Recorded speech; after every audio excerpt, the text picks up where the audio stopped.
अल्हम्दुलिल्लाहि रब्बिल आलमीन वस्सलातु वस्सलामु अला अशरफिल अंबिया वल मुरसलीन व अला आलिहि व सहाबिहि व मिनस सन्ना बिसुन्नतिहि इला यौमिद्दीन अल्लाहुम्मा इजअलना मिनहुम व मिनल लज़ीना आमनु व अमिलुस सॉलिहाति व तवासौ बिल हक्की व तवासौ बिस सब्र। आमीन या रब्बिल आलमीन। नहमदु व नुसल्ली अला रसूलिहिल करीम, अम्मा बाद फ़अऊज़ु बिल्लाहि मिनश शैतानिर रजीम। बिस्मिल्लाहिर रहमानिर रहीम। रब्बि इश्रह ली सदरी व यस्सिर ली अमरी वहलुल उक़दतम मिन लिसानी यफ़क़हू क़ौली। रब्बि यस्सिर वला तुअस्सिर व तम्मिम बिल खैर व बिका नस्तईन। अल्लाहुम्मा अरिनल हक़्क़ हक़्क़न वरज़ुक़ना इत्तिबाअह व अरिनल बातिला बातिलन वरज़ुक़ना इज्तिनाबा। आमीन या रब्बिल आलमीन। आज अपने पार्ट 9 की तरफ चलते हैं, एंड ऑफ टाइम सीरीज़ में। और हम जो है वो जो मौजूदा दौर की बात कर रहे हैं, हम एंड ऑफ टाइम्स की बात कर रहे हैं उस ईरा में जिसमें एंड ऑफ टाइम के उस वक्त में जिसमें हम हैं। हमने ये कोशिश की कि पीछे से हम एक ऐसा लिंक जोड़ें जिससे हमें ये समझ आ सके कि जो हम आज एग्जिस्ट कर रहे हैं और जो प्रॉब्लम्स हम फेस कर रहे हैं और ये जो क्राइसिस है हमारे हर तरफ, ये हम इसमें हम कहाँ खड़े हैं और जहाँ तक हम पहुँचे हैं इस मुकाम तक पहुँचने में कौन कौन से अवामिल थे जो कार फरमा थे, और वो कौन कौन से हालातों व क्या थे जो पेश आए जिसकी वजह से जो है वो अब ये सूरत हाल है मौजूदा जिसका हमें सामना है। तो हमने जो है वो काफ़ी कुछ जो है वो हम पीछे से अल्हम्दुलिल्लाह जिसे आप कह लें कि पीछे के जो लिंक्स हैं उनको हम कवर कर आए हैं। थोड़ा सा मैं आपको रिकैप दे देती हूँ उन लिंक्स का, इससे पहले कि हम आगे चलें। तो हमने बात शुरू की थी जो ज़्यादा हमारी हमने डिस्कशन स्टार्ट की थी। वैसे तो बात हुई थी हज़रत आदम अलैहिस्सलाम की तख्लीक से, और इब्लीस ने फिर जब अल्लाह सुब्हानहू व तआला को जो चैलेंज दिया और इब्लीस ने अल्लाह का हुक्म मानने से इनकार किया, और उसके बाद जो भी वो सारा सिलसिला शुरू हुआ और कैसे इब्लीस जो है उसने अपनी एक हिज़्ब शैतान क्रिएट की। तो बात यहाँ से शुरू हुई थी, लेकिन बार बार हमने समझने की कोशिश की तो हज़रत इब्राहीम अलैहिस्सलाम से जो है वो हमने अपना सिलसिला बार बार स्टार्ट किया कि कैसे हज़रत इब्राहीम अलैहिस्सलाम से जो है वो उनकी प्रोजनी जब आगे चली तो उसमें हज़रत इसहाक अलैहिस्सलाम और हज़रत इस्माईल अलैहिस्सलाम। तो हज़रत इस्माईल अलैहिस्सलाम से बनी इस्माईल जो मक्के की तरफ थे और जिनमें आगे जाकर नबी करीम सल्लल्लाहु अलैहि वसल्लम मबूस फरमाए गए। और बनी इसराइल में जो है वो हज़रत इसहाक के बेटे हज़रत याकूब अलैहिस्सलाम और हज़रत याकूब अलैहिस्सलाम के 12 बेटे। वो 12 बेटे जो हैं वो उनसे आगे बनी इसराइल के 12 कबीले बने। इसराइल जो है वो हज़रत याकूब अलैहिस्सलाम का लक़ब था। तो ये जो 12 कबीले थे वो जो बनी इसराइल के बने हैं, इनमें 2000 साल तक जो नबूवत का सिलसिला रहा। इस दौरान इन्होंने 2 अरूज और 2 ज़वाल देखे, और ये थी साबका उम्मत मुस्लिमा।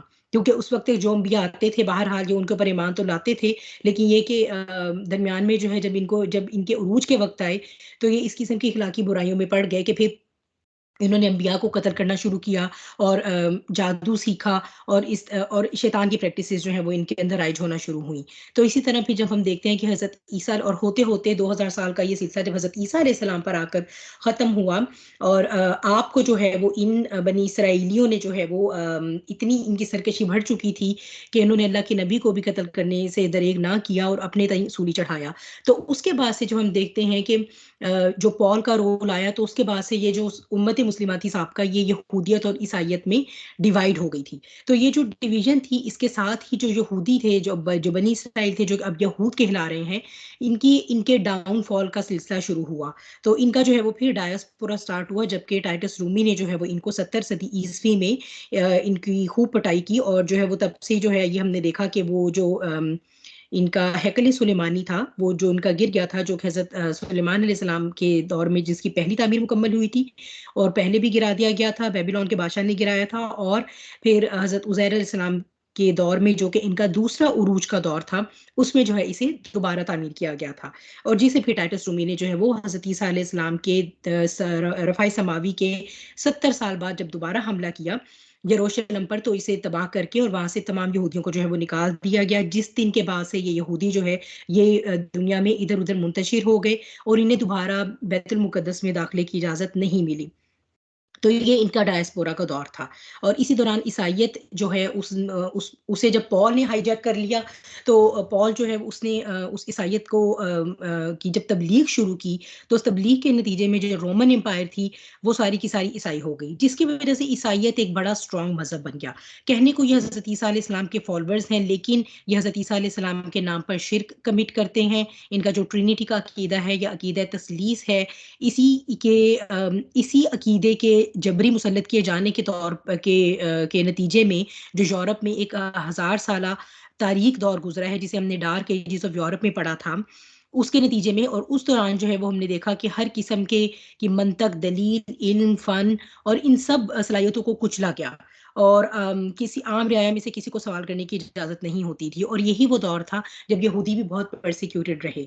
मीनवाइल हज़रत इस्माईल अलैहिस्सलाम की आल से हज़रत मोहम्मद मुस्तफ़ा सल्लल्लाहु अलैहि वसल्लम आखिरी नबी बनकर तशरीफ़ लाते हैं और इस्लाम की तकमील होती है। अल्लाह सुब्हानहू व तआला अपने दीन का वो फाइनल वर्जन जो अल्लाह ने इंसानियत के लिए रखा था, उसका फाइनल एडिशन कुरान की सूरत में नाजिल फरमा देते हैं, और उस दीन की जो फाइनल फॉर्म है वो नबी करीम हज़रत मोहम्मद मुस्तफ़ा सल्लल्लाहु अलैहि वसल्लम के ज़रिए जो है वो अकम्प्लिश होती है।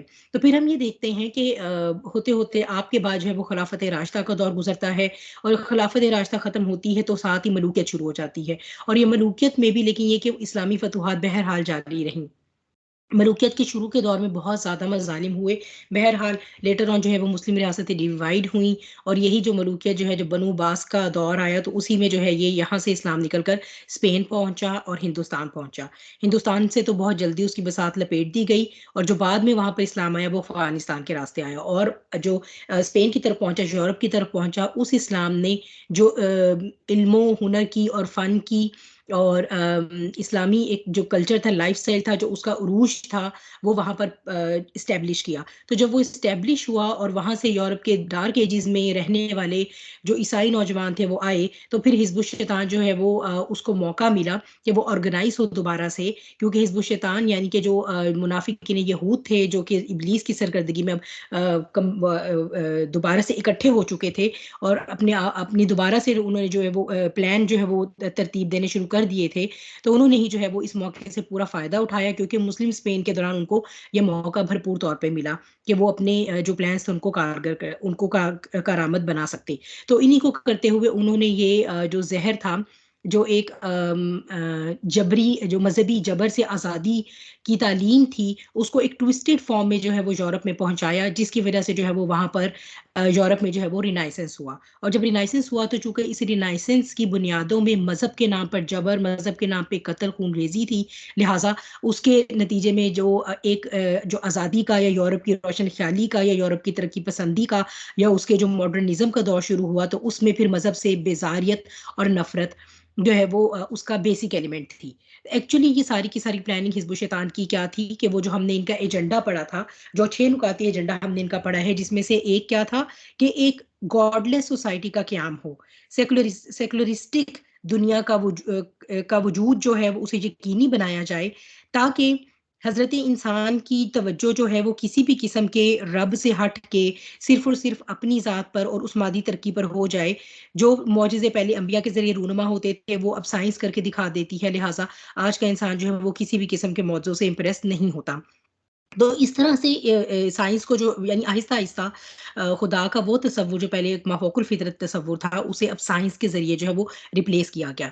क्योंकि साइंस ही दज्जाल का सबसे बड़ा टूल होगा, और अब दज्जाल जो है वो जब आएगा तो वो आकर खुदाई का दावा करेगा, लेकिन उससे पहले, उसके आने से पहले ये स्टेज तैयार किया जाना बहुत ज़रूरी था कि ऐसी दुनिया हो जहाँ पर पलने वाला इंसान और बड़ा होने वाला इंसान जो है, वो उसके ज़हन में और किसी किस्म के खुदा या रब का कोई तसव्वुर ना हो। वो सिर्फ़ अपने आप को ही समझे कि मैं ही मैं हूँ। फिर इस सब के पीछे-पीछे जो है वो हिज़्बुश शैतान ने ये भी देखा कि सेक्युलरिस्टिक एनवायरनमेंट, तो हमने मतलब सेक्युलरिस्टिक दुनिया का जो स्टेज एक हमने तैयार करने के लिए कोशिशें थी, वो तो काफ़ी हद तक पनपने लगी हैं। तो इसके साथ-साथ जो है वो उनके जो और एजेंडाज़ थे कि हमने किस तरह से दुनिया पर कंट्रोल हासिल करना है। वो जो कंट्रोल था वो हर तरह का कंट्रोल है, और उसमें हम जो है वो अभी ये देख रहे हैं उनकी डिवाइड एंड रूल पॉलिसी को लेकर कि किस तरह जो है वो उन्होंने अपना कंट्रोल जो है वो एस्टेब्लिश करने की कोशिश की है। तो उसमें सबसे पहले, क्योंकि हिज़्बुश शैतान ये जानती है कि अददी कुव्वत के हिसाब से वो बहुत कम हैं, और उनको हमेशा जो है वो कोई ना कोई स्ट्रैटेजी ही अपनानी पड़ेगी, और उन्हें अगर जहाँ पर उन्हें इंसानों के इस्तेमाल की ज़रूरत पड़ेगी, तो वो दूसरे मज़ाहिब के इंसानों को इस्तेमाल करेंगे। लिहाज़ा ये इन किसी भी मज़हब के सच्चे नहीं, किसी भी मज़हब से मुख़लिस नहीं है, किसी भी मुल्क के सगे नहीं हैं, किसी भी हुकूमत के सगे नहीं हैं। और ये किसी भी किस्म के इंसान को अपने अलावा जो है वो हैवान समझते हैं, जेंटाइल समझते हैं, और उन्हें अपने मकसद के लिए इस्तेमाल करने को जायज़ समझते हैं। तो ये इस तरह से जो इनका जो प्लान है कि हम किस तरह से डिवाइड एंड रूल करें और मुख्तलिफ कौमों को, मुख्तलिफ नस्लों को मुख्तलिफ बुनियादों पर आपस में लड़वाया जाए। तो जो इसी इसी का नतीजा ये निकला कि पहले सलेबी जंगों का इजरा हुआ कि किस तरह से जो है वो हम यूरोप पर तो अब कब्जा कर ही चुके हैं, बल्कि इससे पहले जो है वो पॉइंट एक जो मिस हो गया कि जब इन्होंने रिनाइसेंस का दौर था तो वो प्रोटेस्टेंट क्रिश्चियनिटी की के का फिरका जो बनाया गया है उसके जरिए जो है वो उन्होंने उन मकासद को अचीव किया। वाइट एंग्लो सैक्सन प्रोटेस्टेंट, बार बार मैं ये टर्म जो है वो तकरीबन हर सेशन में हमारा हम इसको दोहराते हैं, वेस्प कहलाती है, जिसके जरिए मोस्ट ऑफ जायनिस्ट एजेंडा जो है वो दुनिया में एग्जिबिट किया गया है और उसके मकासद हासिल किए गए हैं।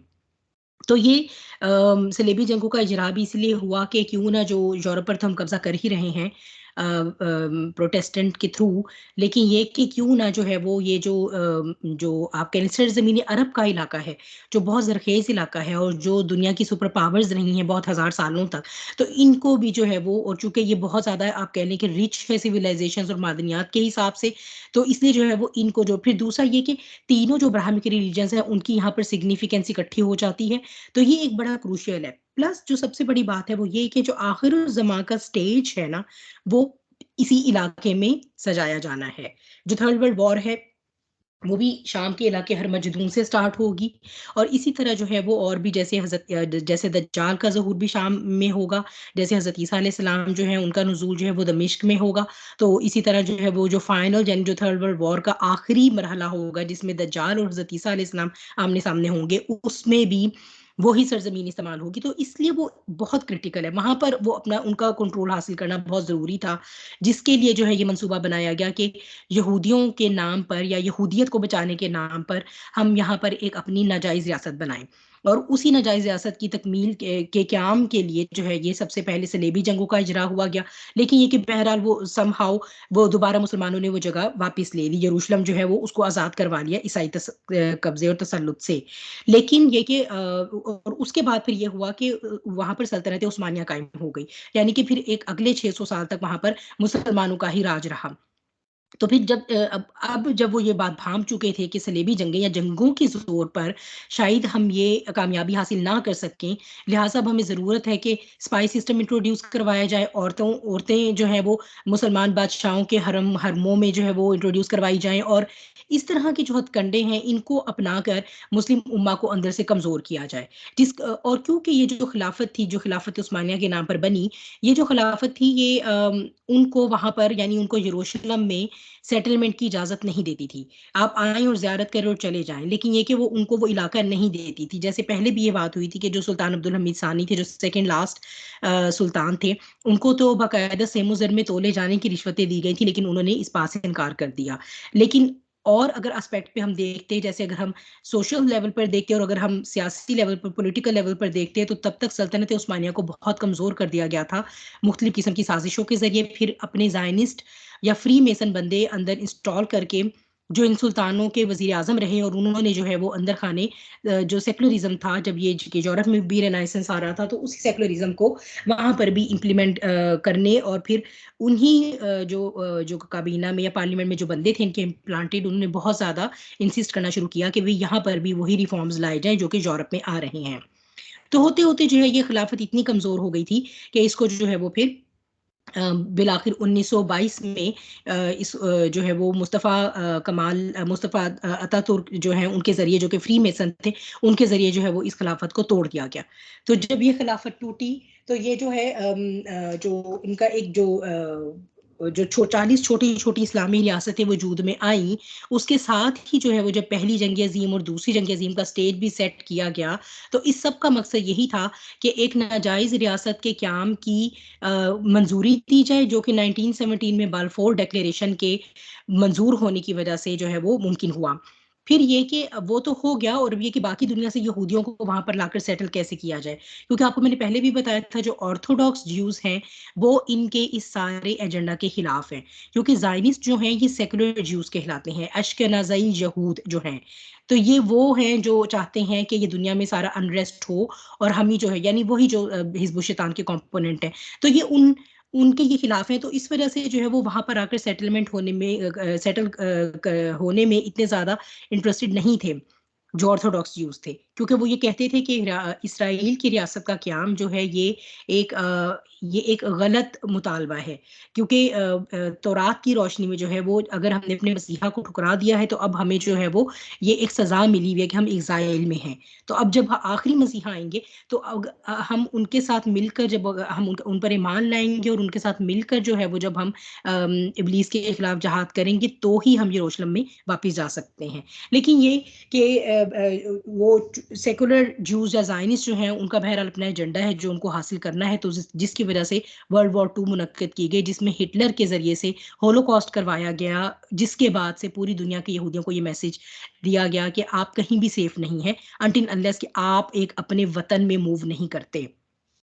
तो ये वतन जो है ये 1948 में इसराइल की शक्ल में जो है वो इसका क्याम हुआ। अच्छा, यहाँ तक हम पहुंच गए थे, हमने इसराइल का क्याम देख लिया था, फिर हमने ये भी देखा था कि कैसे जो है वो gradually over the period of time जो इसराइल है उसको उसने लैंड ऑक्युपाई की और फलस्तीनियों को जो है वो वहां से निकाला गया।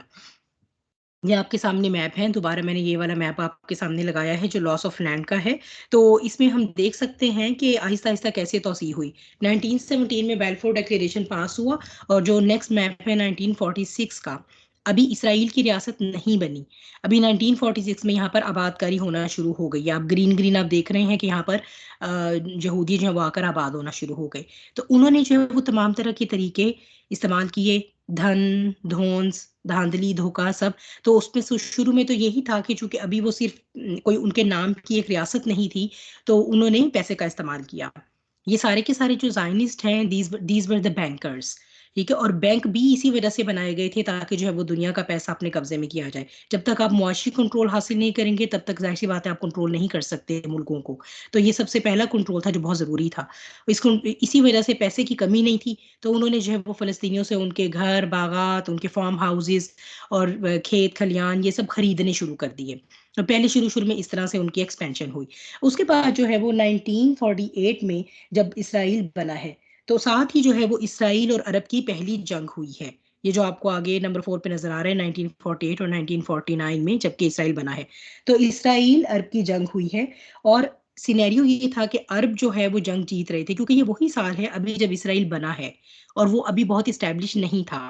तो सिनेरियो ये था कि अरब जंग जीत रहे थे, लेकिन अचानक ही जो है वो इसराइल यूएन में चला गया और जंग बंदी की अपील कर दी। और इस तरह से जो है वो जो कोई हिस्सा जो है वो अरबों ने फिर वो सुलह का मुआहिदा कर लिया, जिसके नतीजे में जो है वो वहां पर जो यरूशलेम है उसको डिवाइड कर दिया गया कि यरूशलेम जो है उसका मशरकी हिस्सा मुसलमानों के पास रहेगा और मगरबी हिस्सा जो है वो यहूदियों के पास रहेगा। और आप इसमें देख सकते हैं कि 1948 में यहाँ पर जो है वो कितनी ज़्यादा ये यहाँ पर यानी ये जो आप देख रहे हैं कि ये ग्रीन एरिया जो है ये कितना सेटल यहाँ पर सेटलमेंट हो गई है। तो उसके बाद जो है वो, सॉरी नहीं इसमें नहीं था, ये वाला है, ये और ये वाला। फिर जब दोबारा अब अच्छा, यहाँ पर एक बड़ा जो एक कोरिलेशन है नोट करने वाली वो ये है कि 1947 में पाकिस्तान बना है, ठीक है, और 1948 में इसराइल बनाया गया है। तो पाकिस्तान और इसराइल बहुत कम वक्फे में बने हैं, यानी जैसे आप कह रहे हैं कुछ महीनों का फर्क है। और ये वो दो वाहिद मुल्क हैं जो दुनिया के नक्शे पर एक रिलीजियस आइडियोलॉजी की बिना पर वजूद में आए हैं। तो इसी वजह से शुरू से ही जो पाकिस्तान था इसे इसराइल ने अपने एक खास दुश्मन के तौर पे मार्क किया है। और चूंकि अगर हम आज की बात करते हैं तो हम ये देख रहे हैं कि अभी अब तो जबकि अरब ममालिक तक इसराइल को तस्लीम कर चुके हैं, तो पाकिस्तान ने भी ऑफिशियली तस्लीम नहीं किया, जिसकी वजह से जो है वो काफ़ी ज़्यादा, और अभी इसी पॉलिसी को जो है इसके बारे में राय आमा हमवार करने के लिए बहुत काम हो रहा है कि किसी तरह पाकिस्तान भी इसराइल को तस्लीम कर ले। और इसलिए भी कि पाकिस्तान के पास न्यूक्लियर एसेट्स हैं, तो जिसकी वजह से जो है वो ये स्टेटमेंट जो है वो बिन गोरियन की स्टेटमेंट है, जो प्रोबेबली फ्रांस की कोई कॉन्फ्रेंस थी या इनका कोई इजलास था, तो जिसमें बिन गोरियन ने ये कहा था कि हमारा असल दुश्मन जो है वो पाकिस्तान और अफगानिस्तान है। हमें खतरा अरब ममालिक से नहीं है, हमें खतरा जो है वो इन ममालिक से है। अगर इनकी सोई हुई गैरत जाग गई तो फिर जो है वो हमारे लिए बहुत प्रॉब्लम हो सकता है, क्योंकि ये न्यूक्लियर एसेट्स भी हैं। एनीवेज अब ये आगे चलते हैं हम बात लेकर। तो और बिल्कुल इसी तरह था कि 1948 में 47 में पाकिस्तान बना और 48 में कश्मीर के हवाले से भारत के साथ पहली जंग हुई है। और तब भी सिनेरियो एग्जैक्टली यही था कि पाकिस्तान जीत रहा था वो जंग। श्रीनगर पर कब्जा हो चुका हुआ था, लेकिन सम हाउ पता नहीं वो क्या अवामिल हैं जिनकी वजह से श्रीनगर एयरपोर्ट को सीज नहीं किया गया। जाहिर सी बात है, जब एयरपोर्ट को सीज नहीं किया गया तो फिर हिंदुस्तानी फौज को वहां पर उतरने का मौका मिल गया। अगर वो एयरपोर्ट सीज कर लिया जाता तो फिर जो है वो कभी भी हो ही नहीं सकता था कि श्रीनगर पर जो है वो इंडियन ऑक्यूपेशन हो सकती। लेकिन ये था कि नेहरू फौरन भागा भागा यूएन में चला गया और इस तरह जनाब जंगबंदी की अपील हो गई और इस तरह से जनाब जो हिस्सा पाकिस्तान का ने जहां तक पेशकदमी की थी वो उनको दे दिया गया, बाकी उन्हीं के पास रहा। तो ये इस तरह से जो डिवाइड एंड रूल है ना डिफरेंट बुनियादों पे, वो आप देखेंगे कि हिजबुल शैतान बड़े जबरदस्त तरीके से प्लान करती है। बहरहाल आगे चलते 1967 तक इसराइल बहुत जबरदस्त स्टैब्लिश हो चुका हुआ था। अच्छा, फिर ये देखिए कि ये जो जितने भी स्ट्रेटेजिक इंपॉर्टेंस के इलाके होते हैं ना, वहां पर ये जो इमर्जिंग सुपर पावर्स होती हैं, ये जो स्टैब्लिश्ड सुपर पावर्स होती हैं, उनके भी बहुत इंटरेस्ट होते हैं। अगर हम मिडल ईस्ट की बात करते हैं तो मिडल ईस्ट जो है ये, इसमें सिर्फ मसला इसराइल का या अरबों का नहीं है आपस में। इसमें इंटरेस्ट जो आ जाता है वो रशिया का भी आ जाता है और वो वहां से यूएस का भी आ जाता है। यूएस और उसके साथ आप यूरोप को मिला लें। जैसे अब भी आप देख रहे हैं कि एक तरफ रशिया है जंग जो उसने यूक्रेन के खिलाफ शुरू की हुई है, तो दूसरी तरफ यूरोप है जो यूक्रेन है ऑफ कोर्स, और उसको सपोर्ट कर रहा है बाकी का यूरोप। अमेरिका अभी साइड पर है, लेकिन अमेरिका डेफिनेटली अगर इस वॉर में एंटर होगा तो वो यूरोप के साथ अलायंस करेगा। तो अब बल्कि ये भी कहा जाता है, जो आजकल के एंड ऑफ टाइम्स के तज्जिया निगार हैं वो ये बहुत हद तक खदशा जाहिर कर रहे हैं कि ये जो जंग अभी बहुत ठंडे ठंडे चल रही है, ये आगे जाकर जो है वो थर्ड वर्ल्ड वॉर में चेंज हो सकती है। एनीवेज 1967 में रशिया ने अपने मुफादात के तहत उस वक्त के मिस्र के सदर को जमाल अब्दुल अब्दुल नासिर जो थे, उनको ये उभारा कि वो इसराइल पर हमला करें। तो ये जो 1967 की आप देख रहे हैं ये वाली यहाँ पर जो है ये जो अरब इसराइल जंग हुई है, इसमें शुरू के जो 6 दिन यानी जो शुरू का टाइम था उसमें मिस्र ने बड़ा जबरदस्त अटैक किया। लेकिन फिर ये था कि इसराइल चूंकि तब तक इस्टेब्लिश हो चुका हुआ था, तो 6 दिन के अंदर अंदर ही जो मिस्र का सहराई सीना है और जो शाम के गोलान हाइट्स हैं और जो उर्दन का मगरबी किनारा है वो ले लिया। और उस वक्त मशरकी यरूशलेम भी उर्दन के पास था। व्हेन वी टॉक अबाउट उर्दन दैट मींस पैलेस्टाइन। ये देखिए, अगर आप देखिए यहाँ पर, ये देखिए ये अब ये जो इसराइल है बेसिकली ये फलस्तीन है ना, ये जो जॉर्डन है और ये जो फलस्तीन का ये इलाका है ना सारा, इसे कहा जाता था ट्रांस जॉर्डन। तो ये ट्रांस जॉर्डन ही एक्चुअली सारा पैलेस्टाइन है।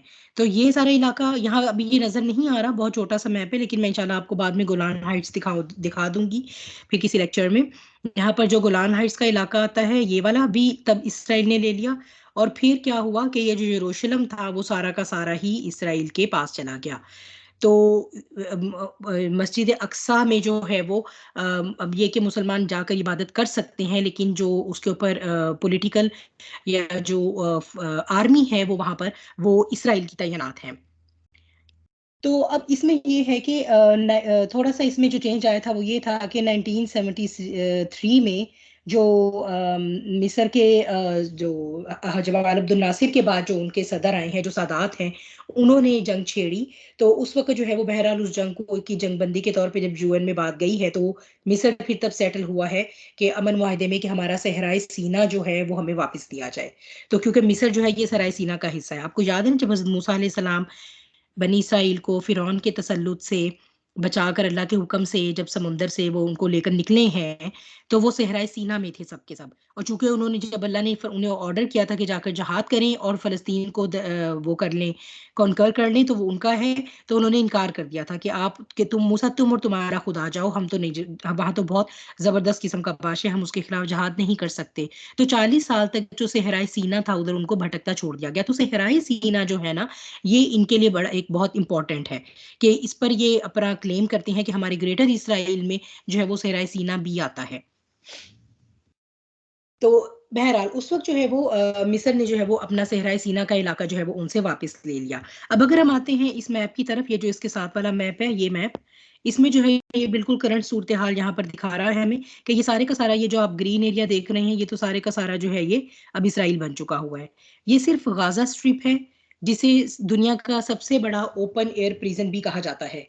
ठीक है, गाजा जो है ये इसराइल का दुनिया का सबसे बड़ा ओपन एयर प्रिजन कहा जाता है।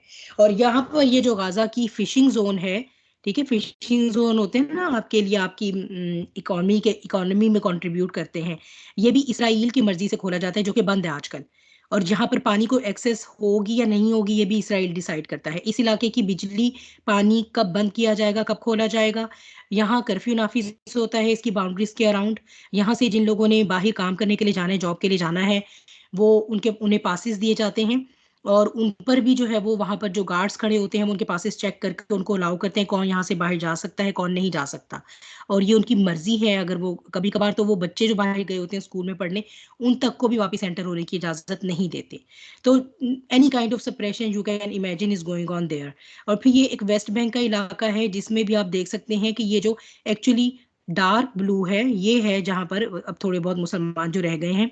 और इसमें भी यानी ये जो वेस्ट बैंक है इसमें भी जो है वो अब ज्यादातर जो है वो या तो आप कह लें कि यूएन फोर्सेस के साथ जो है वो इसराइली फोर्सेस वो इसको वॉच कर रही हैं, या फिर कोई ये इलाका हमास के जेर अंडर है और कोई फतेह फ्रैक्शन के जेर अंडर के जेर इंतजाम है। तो इस तरह से जो है ना ये इस वक्त यहाँ पर सूरत हाल है।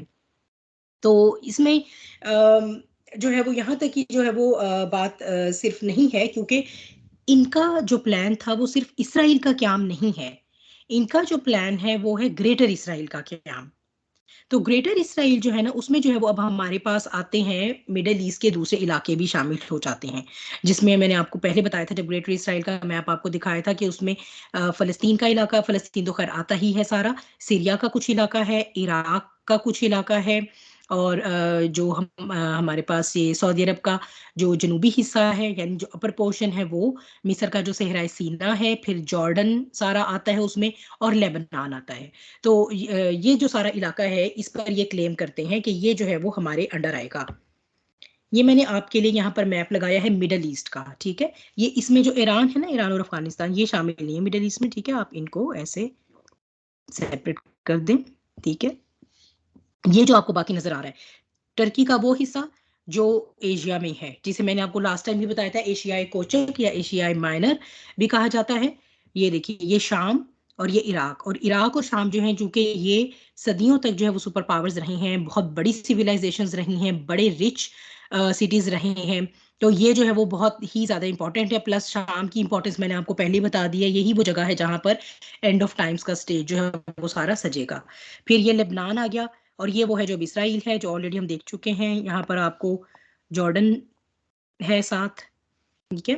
ये फिर आपका यूएई आ जाता है, सऊदी अरेबिया है, नीचे यमन, साइड पे ओमान, कतर, बहरीन और कुवैत। तो ये है वो सारा इलाका जिस पर जो है वो हिजबुल शैतान नजर रखे हुए है। अच्छा, अब ये देखते हैं कि हिजबुल शैतान का इसके बारे में क्या प्लान था और वो किस हद तक आज उसके बारे में जो है वो सक्सीड कर चुके हैं, और कोशिश करेंगे साथ ही साथ कि जो दूसरे इस्लामी मुमालिक हैं उनके बारे में उनके जो प्लान थे उसमें जो है वो किस हद तक कामयाबी हुई और किस हद तक कामयाबी नहीं हुई, और क्या कुछ है जो अभी वो होने जा रहा है। क्योंकि अब हम ये देख रहे हैं यरूशलेम पर तो इसराइल का कब्जा जो है वो मुकम्मल हो चुका है, और मैंने आपको बताया था कि प्रोबेबली 2017 या 18 की न्यूज़ थी जब यरूशलेम को अपना बाकायदा दारुल हुकूमत अनाउंस कर दिया था इसराइल ने, और सबसे पहले उसे रिकॉग्नाइज किया था, जाहिर सी बात है, जो उनके इस वक्त सबसे बड़े पिट्ठू हैं यानी अमेरिका ने, और नंबर 2 पर जो है वो यूके ने। तो लेकिन बात ये है कि ये जो नाजायज रियासत है ना जो इसराइल के नाम पर आई है, इसकी जो खूनी तोसी है ना ये सिर्फ फलस्तीन की सरजमीन तक ही महदूद नहीं है। अच्छा, फलस्तीन जो है ये तो इनका सबसे पहला टारगेट था, जिसमें आपको मैंने बता दिया कि किस तरह शुरू में उन्होंने धन इस्तेमाल किया। जब इसराइल की रियासत बन गई तो उन्होंने क्या धौंस जमाई, जैसे आपको लास्ट टाइम मेंशन किया था कि अदालतों में चले जाते थे और केस दायर करते थे कि ये जो मकान है फला फलस्तीनी का, यहाँ 2000 साल पहले मेरे कोई सकड़ पकड़ दादा रहा करते थे, तो जी ये तो मेरा हुआ। तो अदालत ने कहा जी बिल्कुल ठीक कह रहे हैं जी, आप निकलिए अपना सारा सामान लेके। जहां पर वैसे जोर जबरदस्ती और धौंस जम गई वैसे ही उठाकर निकाल बाहर किया और घरों को बिल्डोज कर दिया। तो इस तरह करके जो फलस्तीनी है ना उनको उनकी जमीन से बेदखल किया गया।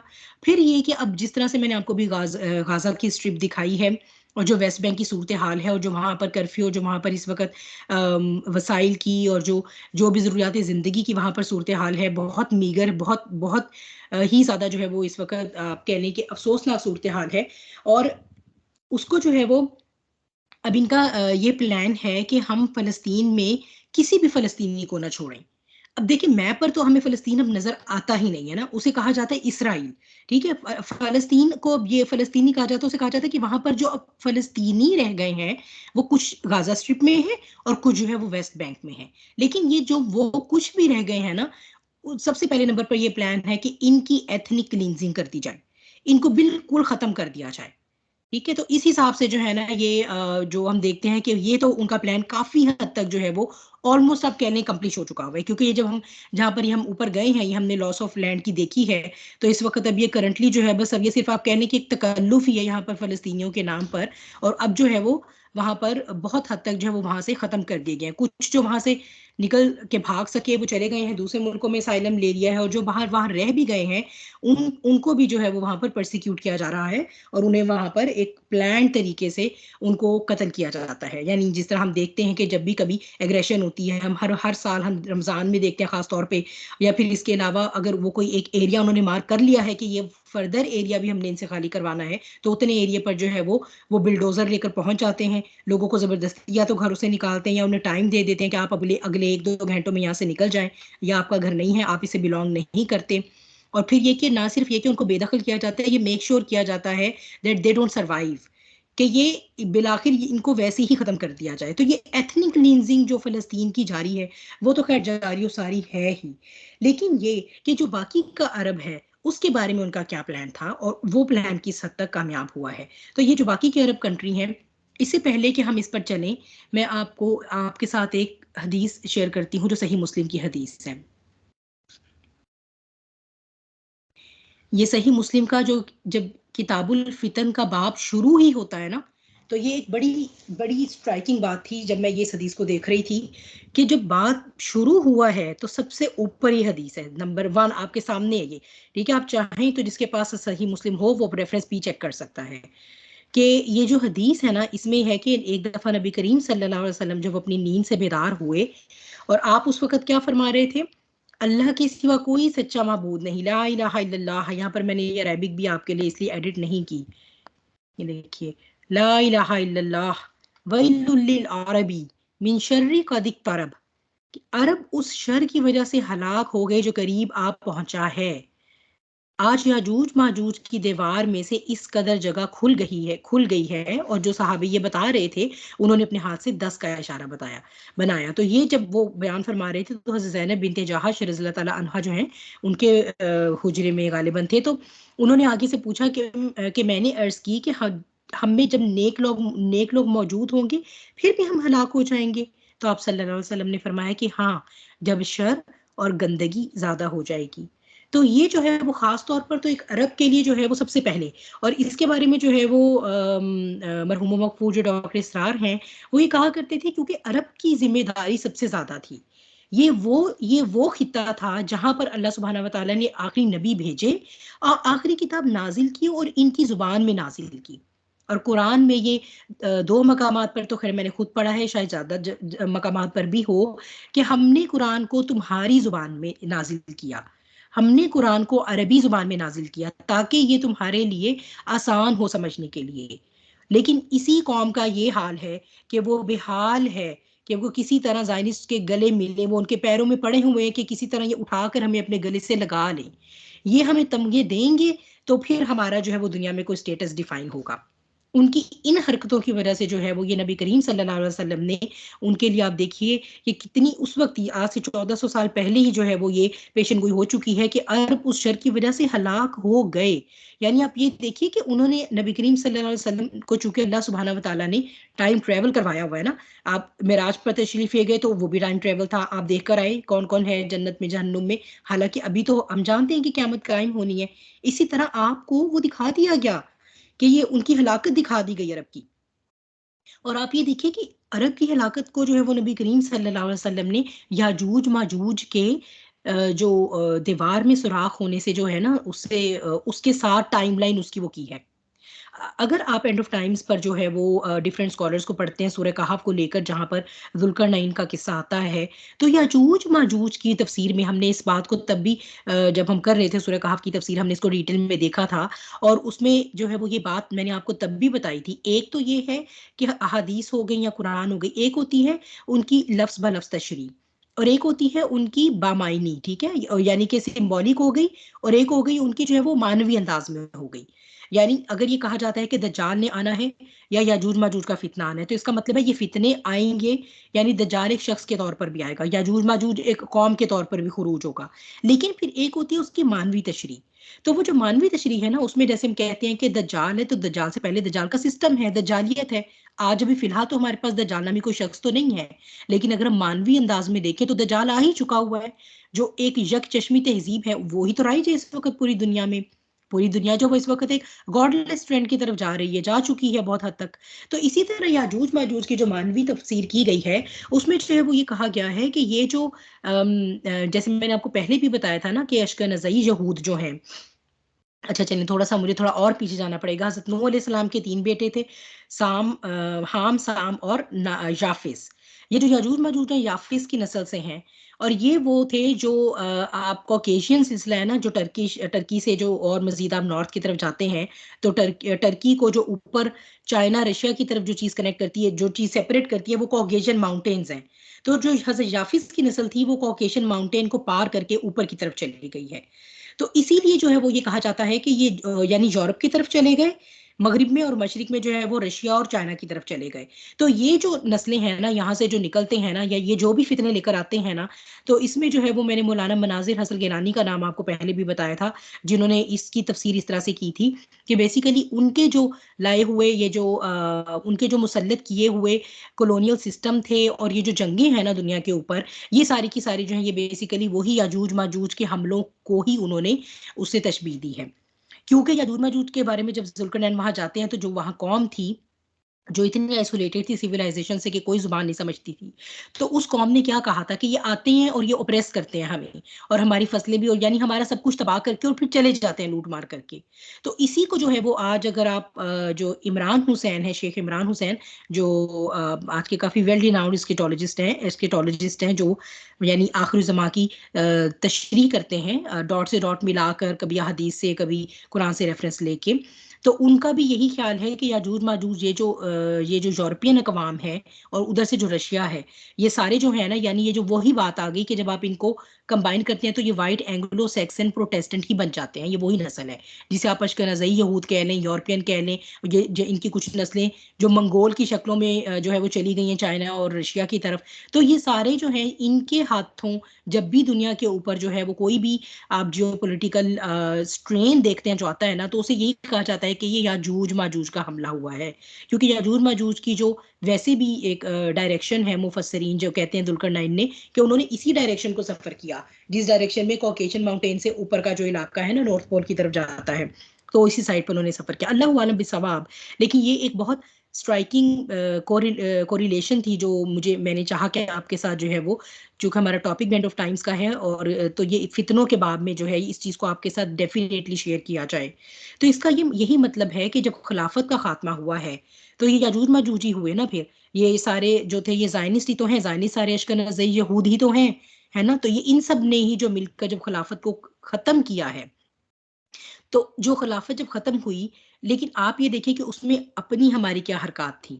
यानी हमारी भी तो ये हरकत थी कि सबसे पहले जो है वो अरब जो है उसको तुर्कों के खिलाफ जो है वो एक लिसानी बुनियादों पर उनके अंदर डिवीजन डाल दी गई। ठीक है ना, यानी वो जो कहते हैं ना अल्लामा इकबाल, क्या तूने देखा नहीं, सॉरी ये वाला नहीं है सॉरी गलत हो गया। ये ना वो कह रहे थे कि ताक कर दी तुर्क नादा ने खिलाफत की कबा, चाक कर दी तुर्क नादा ने खिलाफत की कबा, सादगी अपनों की देख औरों की अयारी भी देख। यानी ये कि सादगी अपनों की क्या थी कि जब जो अब्दुल वहाब का फितना वहां पर इम्प्लांट किया गया, और उससे आगे जो आले सऊद का, और वहां पर जब ये मैं अरब और तुम तुर्क का जो है वो एक उसकी बेस पर जो है वो एक डिवीजन क्रिएट कर दी गई, जिसकी वजह से जो है वो खिलाफत जो है वो बिलाखिर जो है खिलाफत उस्मानिया उसका खात्मा होने में ये एक बहुत बड़ा एक पिवटल पॉइंट था, ये जो डिवीजन थी। तो उसकी वजह से जो है ये इनकी एक अपनी हरकतें थी, और उसके बाद फिर जब खिलाफत खत्म हुई है तो फिर तो ये सारे का सारा अरब था।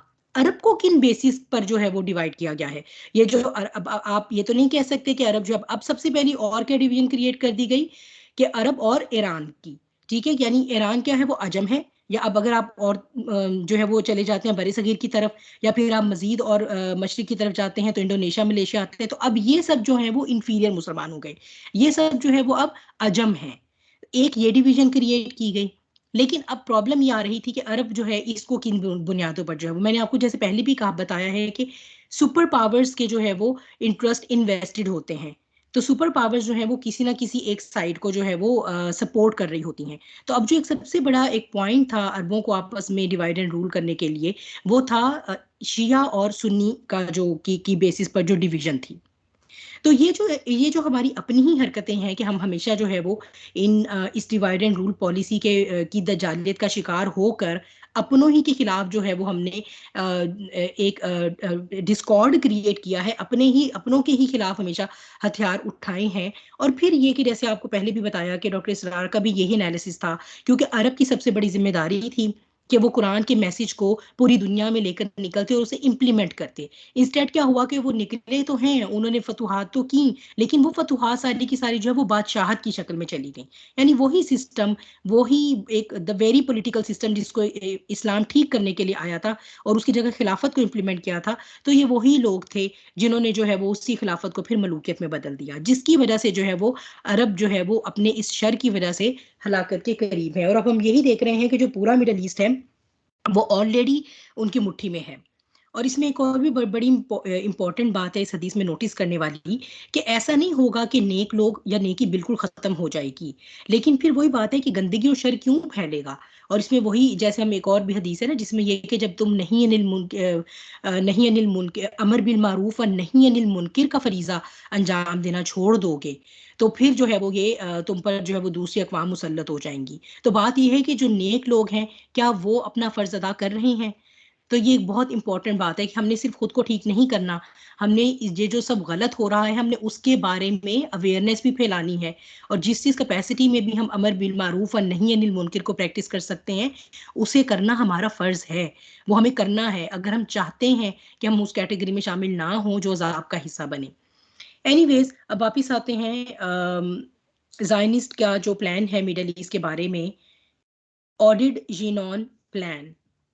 किवनम जो है एक रिसाला है। किवनम जो है ये आप कह लें हेब्रियू का वर्ड है, हेब्रियू लैंग्वेज का, इब्रानी जुबान का। और ये बात आप लोगों को बार बार दोहराई गई है कि हेब्रियू ही वो लैंग्वेज है जिसमें तौरात नाजिल की गई, इब्रानी ही वो जुबान है जो बनी इसराइल की जुबान रही है। तो केवनम जो है ये इसका इंग्लिश ट्रांसलेशन है डायरेक्शंस के नाम से जो है वो एक रिसाला छापता है department of information of the world Zionist organisation. ठीक है जी, ये खुद अपने प्लान सारे खुद बताते हैं। ठीक है, इन्होंने कोई बात ऐसी छुपा कर नहीं रखी हुई कि हम आज को हमें पता लगे तो हम बहुत मुंह खोल खोल के हैरान और परेशान होते रहें। ये सिर्फ और सिर्फ हमारी अपनी इग्नोरेंस है अगर हमें कुछ नहीं पता। एनीवेज, अब हम आ जाते हैं मौजूदा दौर में। ठीक है, क्योंकि हमने अल्हम्दुलिल्लाह पीछे से जो कनेक्शंस थे हमने प्रीटी मच उनको कनेक्ट कर लिया अल्हम्दुलिल्लाह अल्लाह के फजलो करम से। तो अब हम आते हैं और मौजूदा सूरत हाल पर अब हम आ गए कि किस तरह इसराइल वहाँ बन चुका हुआ है। फ़लस्तीन की एथनिक क्लिनजिंग में वो 90% बल्कि मोर देन 90% वो कामयाब हो चुके हुए हैं। तो अब ये जो 1980 की दहाई की अगर हम बात करते हैं, 1980s में ये ऑडिट जीनॉन जो है ये है कौन? ये साहब जो हैं वो एक इसराइली जर्नलिस्ट हैं जो कि इसराइल की फॉरेन मिनिस्ट्री का भी हिस्सा रहे हुए हैं 1980s की दहाइयों में। ठीक है जी, तो ये इन्होंने जो है वो कोई प्लान था जो इनका जो मिडल ईस्ट के बारे में, उसके उसके यानी उस प्लान को कैसे एग्जीक्यूट करना है, वो क्या प्लान होना चाहिए, उस पर बेस करते हुए एक आर्टिकल लिखा था। जो आर्टिकल जो है वो किवनम जो इनका रिसाला शाया होता है डायरेक्शंस यानी, उसमें शाया हुआ था। अच्छा जी, उसके उसमें जो है वो सबसे पहला तो हमने बात कर ली कि उन्होंने फ़लस्तीन के बारे में बात की थी, ठीक है। वो तो हमने देखा कि जनाब यहाँ पर जो है ये इसराइल जो है वो आ चुका है, ठीक है। तो ये फ़लस्तीन के बारे में जो उनका सबसे पहला प्लान था वो हुआ।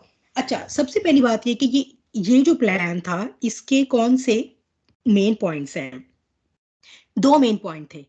अगर हम ये चाहते हैं, टीसर नंबर 1 था, अगर हम ये चाहते हैं कि इसराइल जो है वो यहाँ पर ना सिर्फ सर्वाइव करे बल्कि थ्राइव करे, बल्कि बाकी की भी अरब स्टेट को ऑक्यूपाई कर ले, तो उसके लिए जो है वो यहाँ पर इसराइल को एक इंपीरियल स्टेट के हिसाब से जो है ना वो उसका जो वजूद है ना उसे कायम रखना और उसे फिर एक्सपैंड करना और उसे बरकरार रखना बहुत ज़रूरी है, ठीक है। तो इसमें हम ये कर सकते हैं, इसको लिख लेते हैं, इंपीरियल स्टेट ऑफ इसराइल।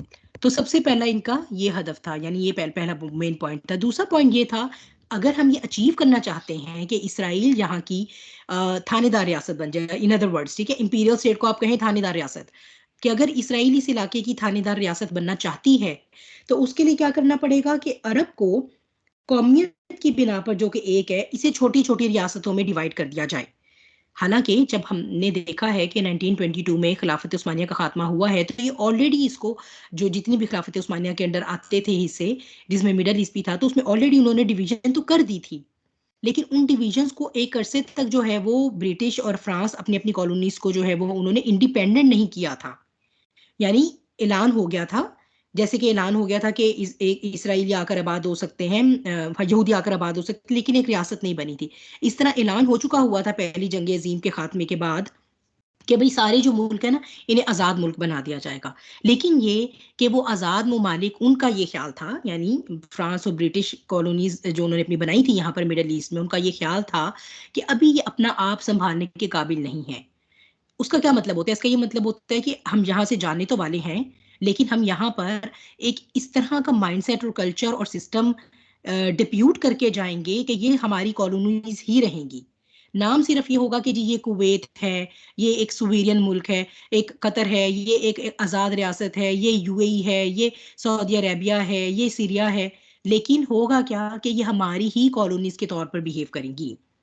तो वो जो कुछ अरसा था ना, जो अभी उनको कह तो दिया गया था कि ये आज़ाद हैं, लेकिन ये कि उनको भी पूरी तरह से इंडिपेंडेंट नहीं किया गया था, यानी तो इसको मैंडेट का टाइम कहते हैं। तो वो मैंडेट टाइम में जो है उन्होंने ये सारा प्लान किया हिजबुल शैतान ने कि इससे पहले पहले कि इन्हें इंडिपेंडेंस मुकम्मल तौर पे हाथों में दे दी जाए, इन्हें आपस में लड़वाइए, किसी ना किसी बिना पर इन्हें डिवाइडेड रखिए। तो अब अरब में जो सबसे स्ट्रॉन्ग बेस थी वो थी शिया और सुन्नी इस्लाम। तो शिया और सुन्नी इस्लाम की बुनियाद पर जो है वो इनकी डिवीजन जो है वो की गई। अब उसमें ये कि हम देखते हैं कि फिर इसी तरह सुपर पावर्स जो है वो अपने अपने पोल्स को वहां पर सपोर्ट करती हैं। फॉर एग्जांपल रशिया जो है वो हो सकता है वहां पर जो शिया ऑर्गेनाइजेशन हैं वो उनको सपोर्ट करे, तो यूएसए जो है वो वहां पर सुन्नी ऑर्गेनाइजेशन को सपोर्ट करेगा। सगा कोई किसी का नहीं है, ये आपने हमेशा जहन में रखना है, ठीक है, कोई किसी का सगा नहीं है। तो अच्छा, फिर ये कि अब जो है वो उन्होंने वन बाय वन एक एक करके उन्होंने यहाँ के जो अरब के जो मुस्लिम कंट्रीज थे, और ये सारा का सारा जो है वो ऑडिट जीनॉन प्लान में जो है वो उन्होंने बहुत डिटेल से लिखा हुआ है कि कैसे उन्होंने एक एक करके जो है वो रियासतों को लिया। फलस्तीन की बात हम कर चुके हैं, आते हैं लेबनान की तरफ। ठीक है जी, ये देखें आपको यहाँ पर ग्रेटर लेबनान लिखा नजर आ रहा है। तो ग्रेटर लेबनान जो है वो 1978 में पहली और 1982 में दूसरी इन्वेजन इसराइल ने की है लेबनान, और लेबनान था भी बिल्कुल साथ ही। बेरूत का जो शहर है वो इन्होंने कंकर किया, और उसके बाद इन्होंने वहां पर इस तरह का सिस्टम अब क्रिएट कर दिया है, क्योंकि जो पहली इन्वेजन थी वो तो इतनी हैवी नहीं थी, लेकिन जो दूसरी इन्वेजन थी वो बहुत बारबेरिक थी। जैसे मैंने आपको बताया कि बेरूत का खूबसूरत शहर उन्होंने बहुत हद तक तबाह किया। उसके बाद इन्होंने कुछ इस तरह का सिस्टम वहां पर है कि इस वक्त लेबनान में कोई सेंट्रल हुकूमत नहीं है। वहां पर आप कह लें कि 5 तरह के मुख्तलिफ ग्रोह हैं, जो मे बी कोई शायद नस्ल की बुनियाद पर कायम किए गए हैं या कोई इलाके की डिवीजन की बिना पर कायम किए गए हैं, लेकिन बहरहाल उनका मकसद अचीव हो गया है। ठीक है, अब कोई सेंट्रल हुकूमत लेबनान की नहीं है। 5 वो यानी लेबनान को भी फर्दर 5 जो है वो आप कह लें कि प्रिंसिपियलिटीज में जो है वो चेंज कर दिया गया है, जो कि आपस में अब वो इकट्ठी नहीं होंगी। ठीक है, क्योंकि हर किसी के जो है वो दूसरे के साथ कोई ना किसी बात पर रिफ्ट है, तो बहरहाल वो इकट्ठे नहीं होने वाले। तो इस तरह से जो है वो हम देखते हैं कि जो लेबनान का उनका जो प्लान था वो काफ़ी हद तक कामयाब हो चुका है। फिर जो है वो जैसे मैंने आपको बताया कि शिया और सुन्नी को लेकर जो है वो उन्होंने जो है वो जो दो बड़े मुल्क हैं जो इस बुनियादों पर उन्होंने इन्वेड किए, वो थे इराक और सीरिया। अब इराक के बारे में जो है वो आप ये सब जानते हैं कि सद्दाम हुसैन पर जो है वो ये इल्ज़ाम लगाया गया था कि सद्दाम हुसैन के पास जो है वो वेपन्स ऑफ मैस डिस्ट्रक्शन है। तो वो वेपन्स ऑफ मैस डिस्ट्रक्शन का बहाना बनाकर वहां पर जो अंकल साम हैं, अंकल साम अगर आपको ना पता हो तो अमेरिका को जो है वो आप कह लें कि एक उसका तंजिया नाम जो है वो अंकल साम कहा जाता है। तो अंकल साम ने जो है, चूंकि इराक जो है वो एक आबादी के हिसाब से एक शिया मेजॉरिटी कंट्री था, लेकिन जो उनका सदर था यानी सद्दाम, वो है सुन्नी। तो अब ये जो इस तरह से जो सिचुएशन होती है ना, वो उनके हक में बड़ी फेवरेबल जाती है, क्योंकि अब वहां पर जो सुन्नी मेजॉरिटी अवाम है ना, उसके दिलों में उनका जो हुक्मरान है उसके खिलाफ नफरत डालना on the basis of religious ideology जो है वो बहुत आसान काम है। ठीक है, तो इराक के बारे में जो है वो ये थी, लेकिन ये था कि एज लॉन्ग एज सद्दाम, क्योंकि सद्दाम उनके सामने गिव इन नहीं कर रहा था, यानी सद्दाम जो है वो उनके स्क्रिप्ट के मुताबिक बिहेव नहीं कर रहा था। देखिए, जो हिज़्ब शैतान है या जो वर्ल्ड एलीट्स है ना, इनका जो स्क्रिप्ट होता है, उसके ऊपर जो हुक्मरान अमल नहीं करता, उसको उसका कुछ ना कुछ बंदोबस्त कर दिया जाता है। ठीक है, तो फिर सद्दाम का बंदोबस्त करने का सोचा, तो अब नारा क्या है? नारा मस्ताना क्या दिया है कि हम तो डेमोक्रेसी नाफिज करेंगे, क्योंकि इराक के जो अवाम है वो बहुत मजलूम है, वो तो शिया हैं, जबकि सद्दाम जो है वो उनके ऊपर जुल्म करता है। लिहाजा हम वहां पर जो है वो हम फिर ये कि रियासतों की अपनी कमजोरियां भी होती हैं, अपने लॉ एंड ऑर्डर के निज़ाम वाकई खराब हुए होते हैं, जिसकी वजह से अवाम को भड़काना बहुत आसान होता है। Does it sound familiar with the today's situation in Pakistan? अगर आप देखें ना, तो ये बहुत हद तक है। इसे कहते हैं सिविल अनरेस्ट क्रिएट करना, अवाम को हुकूमत के खिलाफ, हुकूमत को अवाम के खिलाफ, और फिर फौज के खिलाफ। इससे क्या होता है, वो धड़न तख्ता करना जो है किसी भी रियासत का, वो बड़ा आसान हो जाता है। ये बिल्कुल इनका टिपिकल प्लान है जो ये हर जगह इंप्लीमेंट करते आए हैं। एनीवेज, अब अगर आप यहाँ पर इराक पर आ जाइए, मैं एक मिनट है, मैं कलर चेंज करती हूँ ताकि आप लोग देख सकें।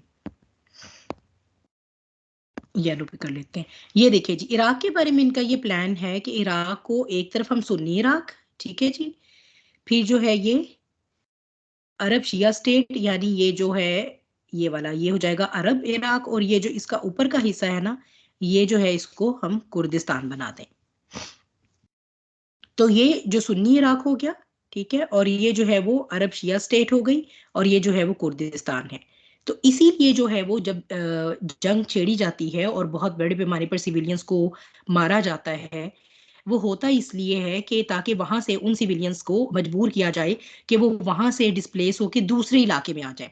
ठीक है, यानी फॉर एग्जांपल अगर ये सुन्नी इराक है, लेकिन यहाँ पर जो है वो ज्यादा शिया रह रहे थे, तो अब वो यहाँ पर, अब आप सुन्नी इराक में देखेंगे कि वो जनाब यानी इराक के इस पोर्शन में जो कि बगदाद के ऊपर सेंटर करता है, यानी तीन बड़े शहर लिए ना, बगदाद, बसरा और ये जो किरकुक है, तो ये जो बगदाद के साथ सुन्नी इराक डोमिनेंसी बनाई जाएगी, बसरा के साथ शिया, और किरकुक के साथ जो है वो फ्री कुर्दिस्तान आ गया। तो होता क्या है कि वहां पर बहुत बड़े बड़े बड़े पैमाने पर बमबारी की जाएगी, खास तौर पे शियाओं को चुन चुन कर मारा जाएगा, जिससे उनको ये मैसेज आएगा कि हम यहाँ पर अनसेफ हैं। ठीक है, और दूसरी और साथ ही साथ जो है वो अल्टरनेटिव उनको जो जगह जहां वो चाहते हैं कि हम इन्हें मूव कर दें, तो उसकी वजह से जो है वो नहीं बताया जाएगा कि आप बसरा की तरफ और उसके गिरदोनवा में आप मूव कीजिए, क्योंकि वहां पर जो है वो सूरत हाल बड़ी फेवरेबल है आपके लिए। तो इसी तरह करके जो है वो इन्होंने इराक की डिवीजन के ऊपर काम किया। अभी एग्जैक्टली सेम नक्शा तो इराक का नहीं बना, लेकिन ये है कि बहुत हद तक जो है वो कामयाबी हासिल हो रही है, खास तौर पे। जबकि सीरिया में जो है, साथ ही जो है वो सीरिया का जो है वो ये काम, तो ये इराक की जो है ये 2003 में जंग, फिर सीरिया का जो है वो हम देखते हैं कि इराक के उलट था। ठीक है, यानी सीरिया में जो है वो अवाम सुन्नी मेजोरिटी थी, और जो उस पर रूलिंग हुक्मरान था वो था बशारुल असद, जो कि 2011 में जब सीरियन वॉर स्टार्ट हुई है, 2003 में ये थी, और सीरिया की जो है ये 2011 में। तो 2011 में जब सीरियन वॉर, सीरिया में भी इसी तरह से सिविल अनरेस्ट क्रिएट किया गया था कि जो है वो जो हुक्मरान है वो बहुत ओप्रेसिव है अवाम पर। और फिर ये था कि सबसे जो ज्यादा सीरिया में जो इशू हुआ था वो ये था कि फौज डिवाइड कर दी गई थी।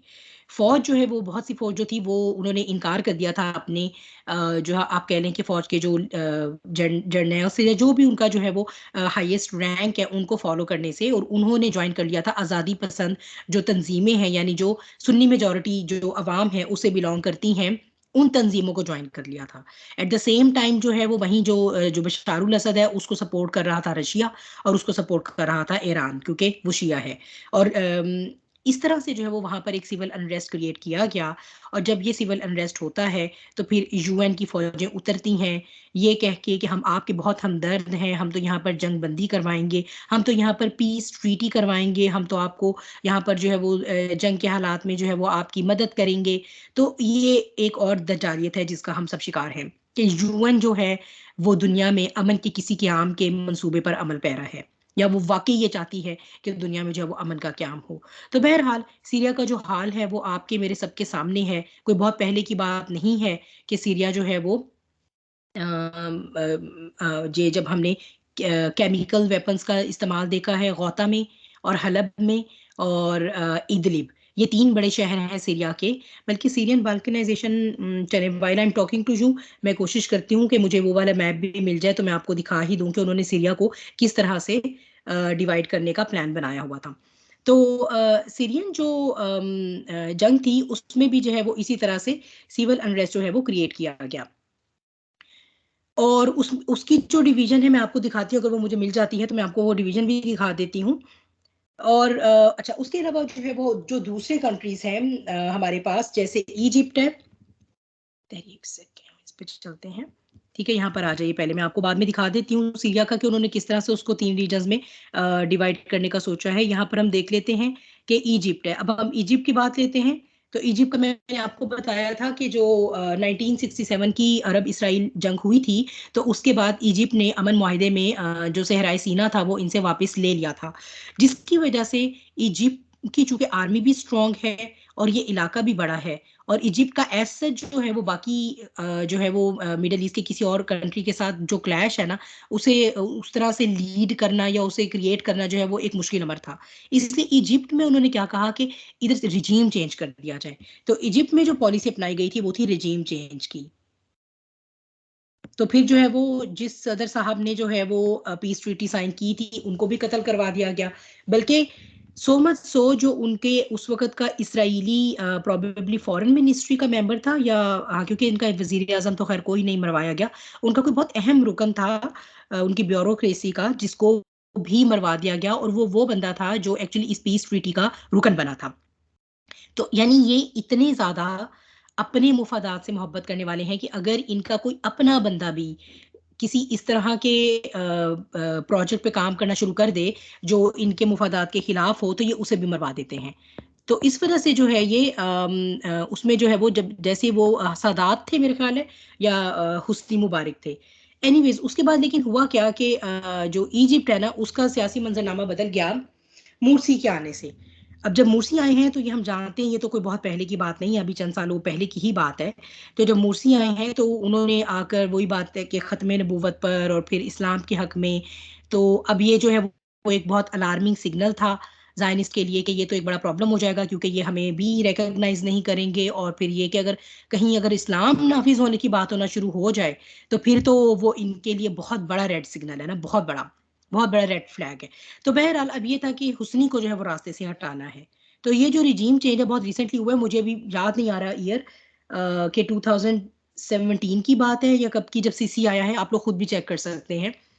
तो किस तरह से हुस्नी को जो है वो फिर जेल में भेज दिया गया, यानी फौज के जरिए बगावत करवाई गई हुकूमत के खिलाफ, और हुस्नी की जो हुकूमत थी उसको खत्म करके, सॉरी मुर्सी की जो हुकूमत थी उसे खत्म करके सीसी को ले आया गया वहां पर। तो सीसी साहब जो आए हैं तो वो तो पपिट हैं उनके ऑलरेडी, इसलिए जो है वो अब क्योंकि वो बिल्कुल एक सेकुलर सिस्टम को, बल्कि वो तो खैर से फ़राइना मिस्र की तहजीब के ऊपर फ़ख्र करने का भी ऐलान करते हैं, और ये कि इस अज़म का इरादा करते हैं कि हम मिस्र में जो है वो फ़राइना फ़िराइना मिस्र की जो तहजीब है उसको रिवाइव करेंगे, और हम उसी आइडियोलॉजी को भी बल्कि फॉलो करेंगे। तो उन्होंने तो खैर यानी बिल्कुल जो है वो अपनी वफादारी का बड़ा ज़बरदस्त सबूत दे दिया है, इसलिए मिस्र से जो है वो अब उनको कोई खदशा नहीं है। अच्छा, उसके बाद जो है ये आ गया हमारे पास जॉर्डन। ये जो जॉर्डन है ये मैंने आपको ऑलरेडी बताया है कि ये फ़लस्तीन ही सारे इसको फ़लस्तीनी ही में रहते थे, यानी प्रैक्टिकली जॉर्डन फ़लस्तीन का ही हिस्सा था, जो कि ये अब ऑलरेडी इन्होंने ऑक्यूपाई कर लिया है। फिर हम आ जाते हैं नीचे, यूएई की बात करते हैं, तो जो ये कुवैत है, जो कतर और ये जो यूएई है और ये जो ओमान है, यमन में जो क्राइसिस चल रहा है इसके बारे में आप लोग जानते होंगे कि यहाँ पर भी जो है वो शिया और सुन्नी की जो वो क्रिएट की गई कि यहाँ पर जो गौसी हैं, गौसी बेसिकली शिया की ऑर्गेनाइजेशन है, और ये कहा गया कि गौसी जो है वो यहाँ की हुकूमत के खिलाफ जो है वो अपनी आज़ादी की वजह से वो कोई हमले करते रहते हैं, और ये कि उन्होंने ये भी कहा है कि हम जो है वो हरमैन शरीफैन पर वो हमला करेंगे और हम मक्के और मदीने पर भी कब्जा करेंगे। तो इस बात को बेस बनाकर वहां से जो है वो जो है और उन्होंने कोई मिसाइल भी फायर किए। तो बेसिकली ये सब कुछ जो होता है ये होता इन्हीं के एमा पे है, लेकिन ये कि आपको ऊपर चेहरा कभी यमन का नजर आएगा तो कभी सऊदी हुक्मरान का नजर आएगा, तो वो चेहरे ऊपर फर्क होते हैं। तो इसी तरह जब तो सऊदी हुक्मरान ने जो है वो ऐलान जंग कर दिया यमन के खिलाफ, और इस वक्त यमन में जो जंग छिड़ी हुई है वो उसके नतीजे में वहां पर जो हालात हैं कहत के, ये सारी अगर आप कभी जो फंड रेजिंग ऑर्गेनाइजेशंस हैं, कभी अगर आप उनके अंडर जाके डॉक्यूमेंट्रीज देखें या वैसे ही जाकर डॉक्यूमेंट्री देख लीजिए कि क्या हालात हैं वहां पर बच्चों के। They are just skin and bones, क्योंकि उनको खाने को कुछ नहीं मिल रहा। वो माई पत्ते देती हैं। एक वॉर ट्रोडन कंट्री में जाहिर सी बात है खाने को क्या मिल सकता है, वहां पर क्या जिंदगी होगी। मैं और आप तो इमेजिन ही नहीं कर सकते ना। हम लोग तो इस वक्त दुनिया के उन, आप कह लें कि खुशनसीब लोगों में हमारा शुमार होता है जो जिसे कहते हैं ना मुंह में सोने का चम्मच लेकर पैदा ना भी हुए तो बैठे जरूर हुए हैं इस वक्त। तो हमें क्या पता हो कि वॉर ट्रोडन एरिया की लाइफ कैसी होती है। तो बहरहाल वो यमन जिसके जिसके बारे में मैंने आपको लास्ट टाइम हदीस दिखाई थी कि हमारे नबी करीम सल्लल्लाहु अलैहि वसल्लम ने यहाँ पर जो है वो बरकत की दुआ फरमाई थी अपने शाम के लिए और अपने यमन के लिए। तो ये वो यमन है जिसका ये हाल है कि वो बिल्कुल एक वॉर ट्रोडन कंट्री बना हुआ है। तो यमन से उन्हें क्या खतरा हो सकता है, वो ऑलरेडी जो है वो वहां पर सऊदिया और वो जो गौसी जो भी तंजीमें हैं वो आपस में लड़ रही हैं और अवाम जो है वो नुकसान का हो रहा है। फिर ये जो पट्टी आती है कुवैत, कतर, यूएई और ओमान की, ये नबी करीम सल्लल्लाहु अलैहि वसल्लम के दौर में भी अरब के वो कबाइल हुआ करते थे जिन्हें आप कह लें कि साइड पे रहते थे अपने, जिसे आप कहते हैं ना कि काम से काम रखना और ज्यादा जो है ना वो किसी उसमें नहीं जाना। तो जब इस्लाम को उरूज हासिल हुआ तो इस्लाम कबूल कर लिया क्योंकि उसमें अपना फायदा नजर आ रहा था। तो आज भी ये वो कंट्रीज हैं जो किसी से भी इनकी कोई खास लड़ाई नहीं होती। हाल बता जो है वो कुवैत और इराक की वॉर हुई थी, जो बहुत माजी में आपको याद होगा, 1990s, अर्ली 1990s की बात है। और उसका भी मकसद यही था कि इराक को जो है वो डिस्टेबलाइज किया जाए। तो उसके, लेकिन ये कि अगर आज हम देखें तो इनकी जो है वो शिया मेजॉरिटी से भी बनती है, इनकी सुन्नी मेजॉरिटी से भी बनती है। ये रशिया को भी खुश रखते हैं, ये अमेरिका को भी खुश रखते हैं। इनका सऊदीया के साथ भी कोई इशू नहीं है और ईरान के साथ भी नहीं है। तो ये वो पट्टी है जो कि ऑलरेडी जो है वो बहुत ज़बरदस्त किस्म की डिप्लोमेटिक जो है वो स्ट्रेटेजी के ऊपर चल रही है। बाकी रह गया सऊदी अरब। सऊदी अरब के बारे में इनका प्लान ये है कि ये आप देख रहे हैं यहाँ पर, इसको डिफरेंट कलर कर लेते हैं। ये है सऊदी अरब के बारे में इनका प्लान कि जो मक्का और मदीना है इसको एक इस्लामिक सेक्रेड स्टेट बना दिया जाए, यानी इस्लाम को सिर्फ यहीं तक महदूद कर दिया जाएगा। ठीक है, और ये हमारे पास हदीस भी है। मैं वो अहादीस आमतौर पर नहीं डालती हूँ स्क्रीनशॉट में जो सही बुखारी और सही मुस्लिम के अलावा हूँ, और ख़ासतौर पे अगर उनकी ऑथेंटिसिटी हो, लेकिन अगर वो रिलेट कर रही हैं सिचुएशन के साथ तो हम उन्हें ले भी सकते हैं। ठीक है, लेकिन मैं अपने स्क्रीनशॉट में अहादीस जो है ना वो सिर्फ ऑथेंटिक दिखाऊंगी आपको इंशाल्लाह। लेकिन ये हदीस बहरहाल है कि आखिरी आखिरी वक्त में जो है वो इस्लाम जो है वो सिर्फ दो बड़ी मस्जिदों के दरमियान सिमट आएगा, यानी मक्का और मदीना। और यही उनका प्लान है, यही ज़ायनिस्ट का प्लान है कि इस्लाम को वहीं तक रिस्ट्रिक्ट कर दो, क्योंकि फिर फाइनली जब बाकी का अरब हमारा हो जाएगा तो जब दज्जाल आएगा तो फिर हम बड़ी शान से उसके साथ जो है वो मदीना और मक्का में भी एंटर हो सकते हैं। फिर मदीना और मक्का की छोटे से एरिया को फतह करना कौन सा प्रॉब्लम है। लेकिन दैट इज़ अनदर थिंग कि अल्लाह सुब्हानहू व तआला का जो प्लान है वो ये है कि वो वहाँ पर कभी भी एंटर नहीं हो सकेगा। तो किया ये जाएगा कि ये जो मदीना और मक्का है इसको एक अलहदा इस्लामिक स्टेट बना दिया जाए, और जो बाकी के सऊदी अरब का हिस्सा है, रियाज और ये बाकी जो भी हैं इस वक्त, उनको सऊदी होमलैंड्स इंडिपेंडेंट टेरिटरीज बना दिया जाएगा। तो ये है जनाब वो ऑडिड जीनॉन प्लान मिडल ईस्ट के बारे में। और अब हम जो देख रहे हैं कि प्रेजेंट सिचुएशन क्या है, बहुत हद तक इम्प्लीमेंट हो चुका हुआ है। ठीक है, बहुत हद तक इम्प्लीमेंट हो चुका हुआ है ये प्लान। लेकिन ये कि अभी जैसे हम देखते हैं सऊदी अरब की डिवीजन नहीं है उस तरह से पूरी हुई, सीरिया की भी बहुत हद तक हो चुकी है, इराक की भी बहुत हद तक हो चुकी है, तो ये हम देख रहे हैं, और रिजीम चेंज ऑलरेडी हो चुका हुआ है। अब यहाँ पर जो है ऑर्थोडॉक्स ज्यूज और जो सेकुलर ज्यूज हैं उनका थोड़ा सा जो है वो उनका एक अपना क्लैश भी आता है, आप उसे ये समझ लीजिए, ठीक है, ताकि ग्रेटर इसराइल की बात आज हमारी खत्म हो जाए।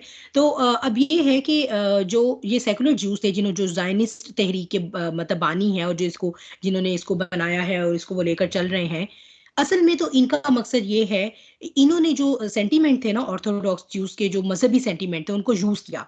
उन्हें कहा कि हम आपको हम इसलिए इसराइल की रियासत बना रहे हैं क्योंकि यहाँ से ऑपरेट करते हुए हम वो सारा इलाका आपको दिलवाएंगे जिस पर आपका क्लेम और हक है।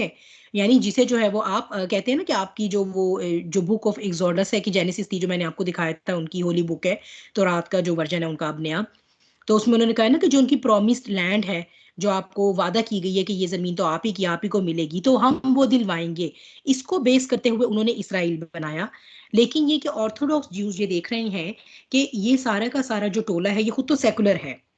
अच्छा, अब ऑर्थोडॉक्स ज्यूज अगर आपने देखनी हो तो आप देखेंगे कभी ये वेलिंग वॉल की कोई, यानी ये जो दीवारें गिरिया है ना इसकी मस्जिद अक्सा की, या माउंट टेम्पल की जो मगरबी दीवार है, आप उसको कभी अगर देखें जाकर उसकी कोई डॉक्यूमेंट्री यूट्यूब पर, तो आप देखेंगे कि वो लंबे लंबे बाल होते हैं, उनकी लटें होती हैं गोल गोल, और उन्होंने एक काला ऊंचा सा हैट पहना होता है और लंबा काला सा कोट होता है। ये उनके जो ऑर्थोडॉक्स ज्यूज है ना, ये उनका यूनिफॉर्म होता है। और ये जो सेकुलर है, जैसे इनका वजीर आजम शेरॉन रहा है इसराइल का, और ये इसके बाद जो नेतन्याहू याहू आया है, ये सब जो है ये बेसिकली सेकुलर हैं। ठीक है, इनका लेकिन जो है ना वो ये जरूर होता है कि ये वो एक छोटी सी जो टोपी होती है, आपने देखा होगा यहूदियों का एक ये भी होता है ना, इनका मजहबी निशान है कि सर पे छोटी टोपी होती है, वो बहरहाल ये जरूर पहनते हैं। अब यहाँ पर इनके दरमियान जो कॉन्फ्लिक्ट चल रहा है वो ये चल रहा है कि जो ऑर्थोडॉक्स ज्यूज है ना वो ये कहते हैं कि ग्रेटर इसराइल बनाओ, और ये कि उसको बनाने के लिए अगर जंग भी करनी पड़ती है तो जंग भी की जाए। लेकिन अब ये जो सेकुलर तबका है वो ये कहता है कि ऑलरेडी अरब तो है ही हमारा, हमारे वैसे ही हमारे अंडर है। और अगर हम देखें अब जो डेवलपमेंट हो रही है, ये वाली खबर भी मैंने बहुत 2000 में भी 2015-16 में एक आर्टिकल था, मैंने उसमें ये पढ़ी थी कि जो डेवलपमेंट हो रही हैं इसराइल से लेकर यरूशलेम से सॉरी लेकर, और सऊदीया तक जो है, प्रोबेबली रियाद था या कोई और सिटी था सऊदीया का, वहां तक रेलवे लाइन जो है उसकी डेवलपमेंट हो रही है जो कि समंदर के नीचे से भी होती हुई आएगी। और फिर ये कि अब जो नियोम सिटी बन रहा है सऊदीया का, सो इट्स आप जाकर इसको देख सकते हैं, सर्च कर सकते हैं, गूगल पे भी सर्च कर सकते हैं, आप इसको यूट्यूब पे भी सर्च कर सकते हैं। नियोम सिटी बन रहा है जो कि एक लाइनियर सिटी है जिसे कहा गया है सिटी ऑफ द फ्यूचर। यानी ये वो सिटी है जिसके अंदर चांद भी अपना होगा, सूरज भी अपना होगा, मौसम भी कंट्रोल किया जा सकता है, और इसके अंदर एक सस्टेनेबल दुनिया जो है वो कि किस तरह से इंसान जो जितने इंसान हैं उनको किस तरह से उनके रिसोर्सेज हम मैनेज करके आपको दिखाएंगे। यानी कहने का मतलब है कि ये एक डायरेक्ट चैलेंज है अल्लाह ताला को, कि अल्लाह ताला ने ये जो ज़मीनों आसमानों कायनात बनाए थे इंसानों की ज़रूरियात को कैटर करने के लिए, ये तो इनसफिशिएंट हो गए। तो अल्लाह का प्लान माज़अल्लाह या नाउज़ुबिल्लाह फेल हो गया। तो अब हम बनाएंगे एक ऐसी जगह जहाँ पर हम जो है वो इंसानों को सब कुछ जो है वो उनकी ज़रूरियात के हिसाब से प्रोवाइड करेंगे, और वहाँ उनकी बहुत लंबी उम्रें होंगी और उनको मौत नहीं आएगी। वही सारे जो शैतान के वादे जो वो हमेशा से आदम अलैहिस्सलाम और आदम अलैहिस्सलाम की औलाद से करता चला आया है, और वही जिसके ऊपर हम बिलीव करते आए हैं हमेशा। तो बहरहाल ये जो सारी एडवांसमेंट है ये हो रही है। तो अब ये जो सेकुलर जूस है ना वो ये कहते हैं कि क्या जरूरत है इतने खून खराबे में पड़ने की, कि अब ये जो है वो एक जंग ही जो है वो शुरू कर दी जाए, क्योंकि ऑलरेडी जो मिडल ईस्ट है वो तो हमारा ही है। अब जो है वो अब रिसेंटली जो है ये यूएई ने मेरा ख्याल है 2018 या 19 की बात है, बल्कि 2019 की बात है, यूएई ने जो है वो तस्लीम किया है इसराइल को। तो इसलिए वो ये कहते हैं कि एक let's have a wise approach. वो ये कहते हैं कि देखो जंग होगी तो हम उनको तो मारेंगे, तो हमारे अपने बंदे भी तो मरेंगे ना। तो जब हम वैसे ही ऑलरेडी एक ऐसा करते हैं कि उनके साथ एक इकोनॉमिक पैक्ट साइन कर लेते हैं, ठीक है। तो अब जो है वो क्या इसराइल ने क्या अरब ममालिक को इनवाइट किया है कि देखो वी आर कजन्स, ठीक है, यानी let's get together on the basis of nationality, कि आ जाओ हम इकट्ठे होते हैं, कजन्स है ना। यानी बनी इसराइल कौन है, हजरत इसहाक अलैहिस्सलाम की औलाद से हैं, और बनी इस्माइल कौन है, अरब कौन है, अरब जो है वो हजरत इस्माइल अलैहिस्सलाम की औलाद से हैं। ये दोनों कौन है, आपस में जो है वो भाई है ना, तो वो यानी वो क्या हो गए आपस में, जो है वो चचाजाद कजन्स बन गए ना, तो वो कहते हैं हम तो कजन्स हैं, हम तो इकट्ठे हैं, हम तो सेमेटिक रेस से बिलोंग करते हैं, हजरत नूह अलैहिस्सलाम के बेटे साम से हजरत इब्राहिम अलैहिस्सलाम थे और उनके औलाद से हम हैं, तो हम तो सब एक्चुअली इकट्ठे हैं, हम तो एक दूसरे के साथ बिलोंग करते हैं, तो आपस में क्या लड़ाई रखनी है। ये छोड़ो, ये जो मजहब की बातें हैं कि भाई मजहब की बिना पर जो है वो ये, या इस्लाम को एज अ दीन नाफिज करने की जो बातें हैं, छोड़ो इन चीजों को, देखो किस तरह से प्रॉस्पेरिटी हुई है जब से यहाँ से ऑयल दरियाफ्त हुआ, तो सऊदीया की शक्ल देख लें पिछले 100 साल, 100 साल पहले ये सहरा कैसा था और 100 साल के बाद देखें, और वो जो दुबई है और ये सारे जो ममालिक हैं, जो कतर हैं, आप इनकी ऊंची ऊंची इमारतें देखें, बल्कि अमेरिका या यूरोप में तो शायद बाद में बनी होंगी, दुनिया की सबसे ऊंची बिल्डिंग सबसे पहले तो दुबई में बनी है, और वो एक के बाद दूसरी, और ये रेस एक जारी है जिसके बारे में आप सबको वो हदीस भी बड़ी जो है वो याद होगी, जब इंशाल्लाह हम हदीस की तरफ जाएंगे तो उसको फिर देखेंगे कि यही बद्दू होंगे जो ऊंची ऊंची इमारतें बनाने में एक दूसरे का मुकाबला करेंगे और फिर उस पर फख्र करेंगे। तो यानी ये सब जो है वो देखो कितनी डेवलपमेंट हो रही है, कितनी प्रॉस्पेरिटी है, कितना पैसा है और कितनी खुशहाली है, तो क्या जरूरत है कि यहाँ पर एक जंग की जाए। तो ऐसा करते हैं कि हम सब मिलके एक ही इकोनॉमिक जोन बना लेते हैं, ठीक है, जैसे एशिया पैसिफिक है, तो एशिया पैसिफिक के जितने भी मुल्क हैं उन सब ने देखो एक अपना जोन बना लिया ना इकोनॉमिक, या यूरोप है तो यूरोप ने जो है वो डॉलर के अगेंस्ट यूरो करेंसी को इजाद करके देखो उन्होंने एक अपना इकोनॉमिक जोन बना लिया है, तो आओ हम भी एक अपना इकोनॉमिक जोन बनाते हैं, तो ये लड़ाई बड़ाई छोड़ो। तो इस वक्त अंदर खाने जो है वो एक्चुअली इसराइल को तस्लीम जो है वो कर चुके हुए हैं। अभी बहरीन ने किया, ठीक है, यूएई ने किया, और एक और अरब मुल्क है जो ऑलरेडी इसराइल को तस्लीम कर चुका है, मुझे अब नाम नहीं याद आ रहा, लेकिन ये कि ये जो सऊदी अरब है, कहा यह जाता है, ये जो अगर आप कभी इनके जर्नल्स वगैरह पढ़ें जो बहुत कॉमनली पब्लिश नहीं होते, तो उनमें ये भी कहा जाता है कि असल तो जो है वो सऊदीया ऊपर से ऐलान नहीं करता, लेकिन जो इस वक्त सऊदी रजीम है, ये रजीम जो है वो बेसिकली तो इसराइल को तस्लीम कर ही चुका है ना।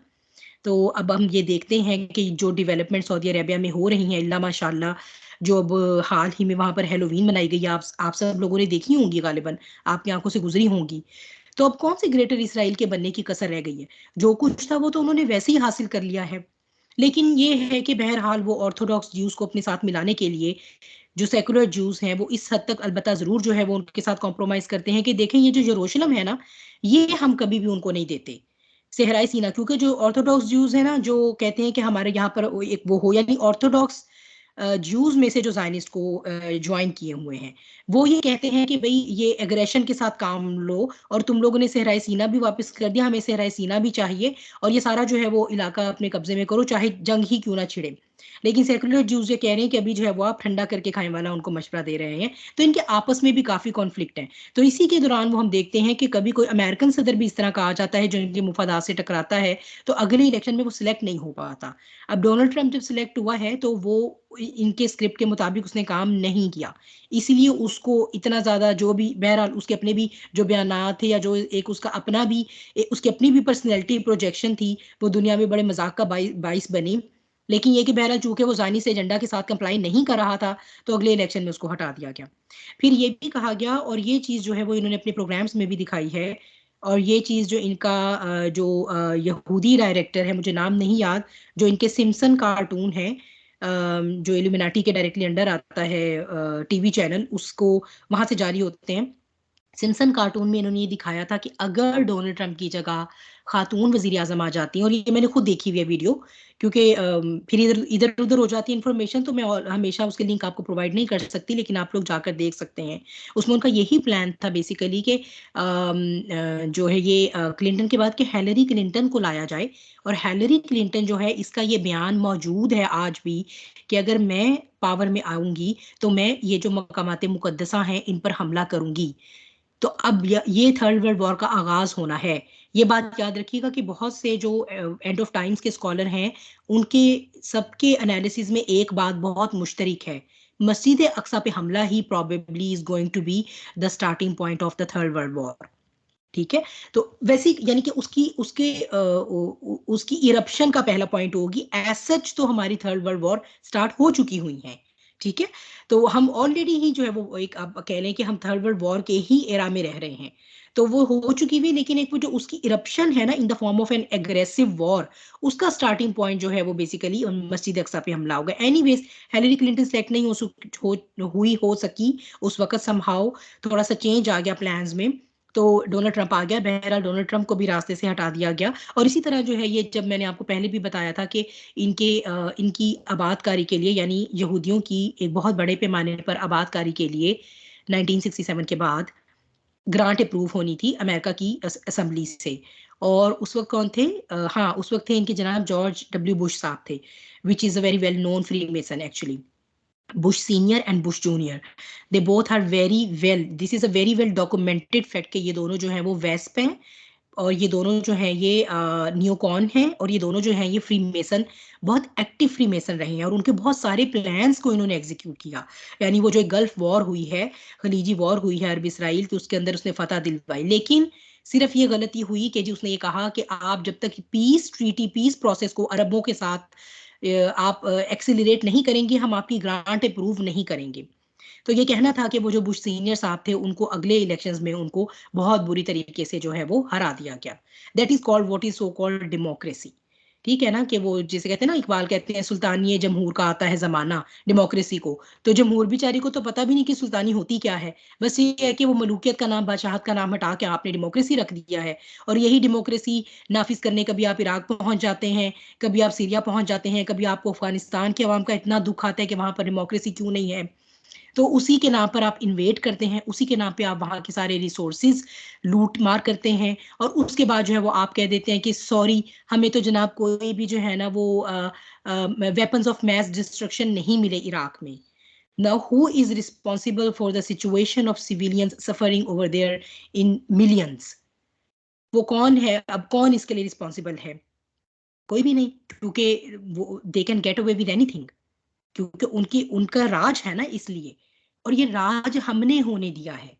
हम क्यों जलील हैं? ये उनका कसूर नहीं है कि वो राज कर रहे हैं, ये उनको कामयाबी हमने दी है। हमने अपनी जो वो कमजोरियां हैं ना उनको यानी हमने जो है वो खुद कुरान से मुंह मोड़ के, और हमने एक उम्मत, जो हम एक उम्मत के तौर पे हमारा वजूद था, उसको हमने खत्म होने दिया। और उसके बाद हमने इनको चांस दिया, और फिर उन्होंने रूल किया। तो यही उसका एविटेबल जो है वो नतीजा निकलना था।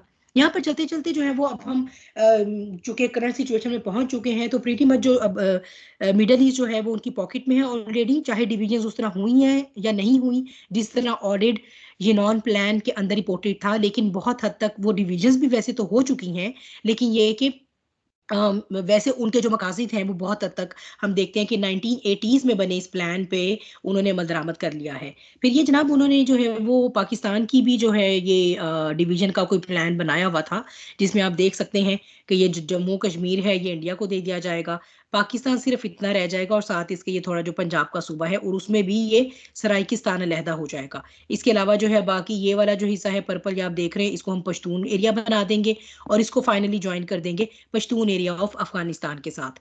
और यहाँ पर जो है ये बलोच रिपब्लिक ऑफ अफगानिस्तान, यानी यहाँ पर भी जो बलोच एरिया है पाकिस्तान का वो, और अफगानिस्तान में भी जो बलोच आबादी है उस सबको मिला के यहाँ पर एक बना दिया जाएगा, और सिंध को जो है वो रिपब्लिक ऑफ सिंध बना दिया जाएगा। कहा जाता है कि इनका प्लान था कि 2010 तक जो है वो ये डिवीजन पाकिस्तान की अचीव कर पाते, लेकिन आईएसआई ने जो है वो जिस तरह से अफगानिस्तान में प्ले किया है, और जिस तरह से कुलभूषण जादेव नेटवर्क के बारे में तो आप लोगों ने सुना ही होगा, तो जिसके नतीजे में कुलभूषण जादेव को बलूचिस्तान से गिरफ्तार भी फिर किया गया था। एक्चुअली उसी वक्त जो है वो आईएसआई ने वहां पर ऑपरेशन किया था, कुलभूषण जादेव को इंडियन इंटेलिजेंस की तरफ से इम्प्लांट किया गया था बलूचिस्तान में, कि ये वहां पर आज़ादी की तहरीक उठाए, और ताकि बलूचिस्तान को जो है वो पाकिस्तान से अलहदा करके, और इसी तरह फिर पाकिस्तान की टूट फूट का आगाज किया जाए। लेकिन ये है कि अल्लाह ताला कहते हैं ना कि इन्नहुम यकीदूना कैदा व अकीदु कैदा, और फिर ये कि मैं चाल चलता हूँ।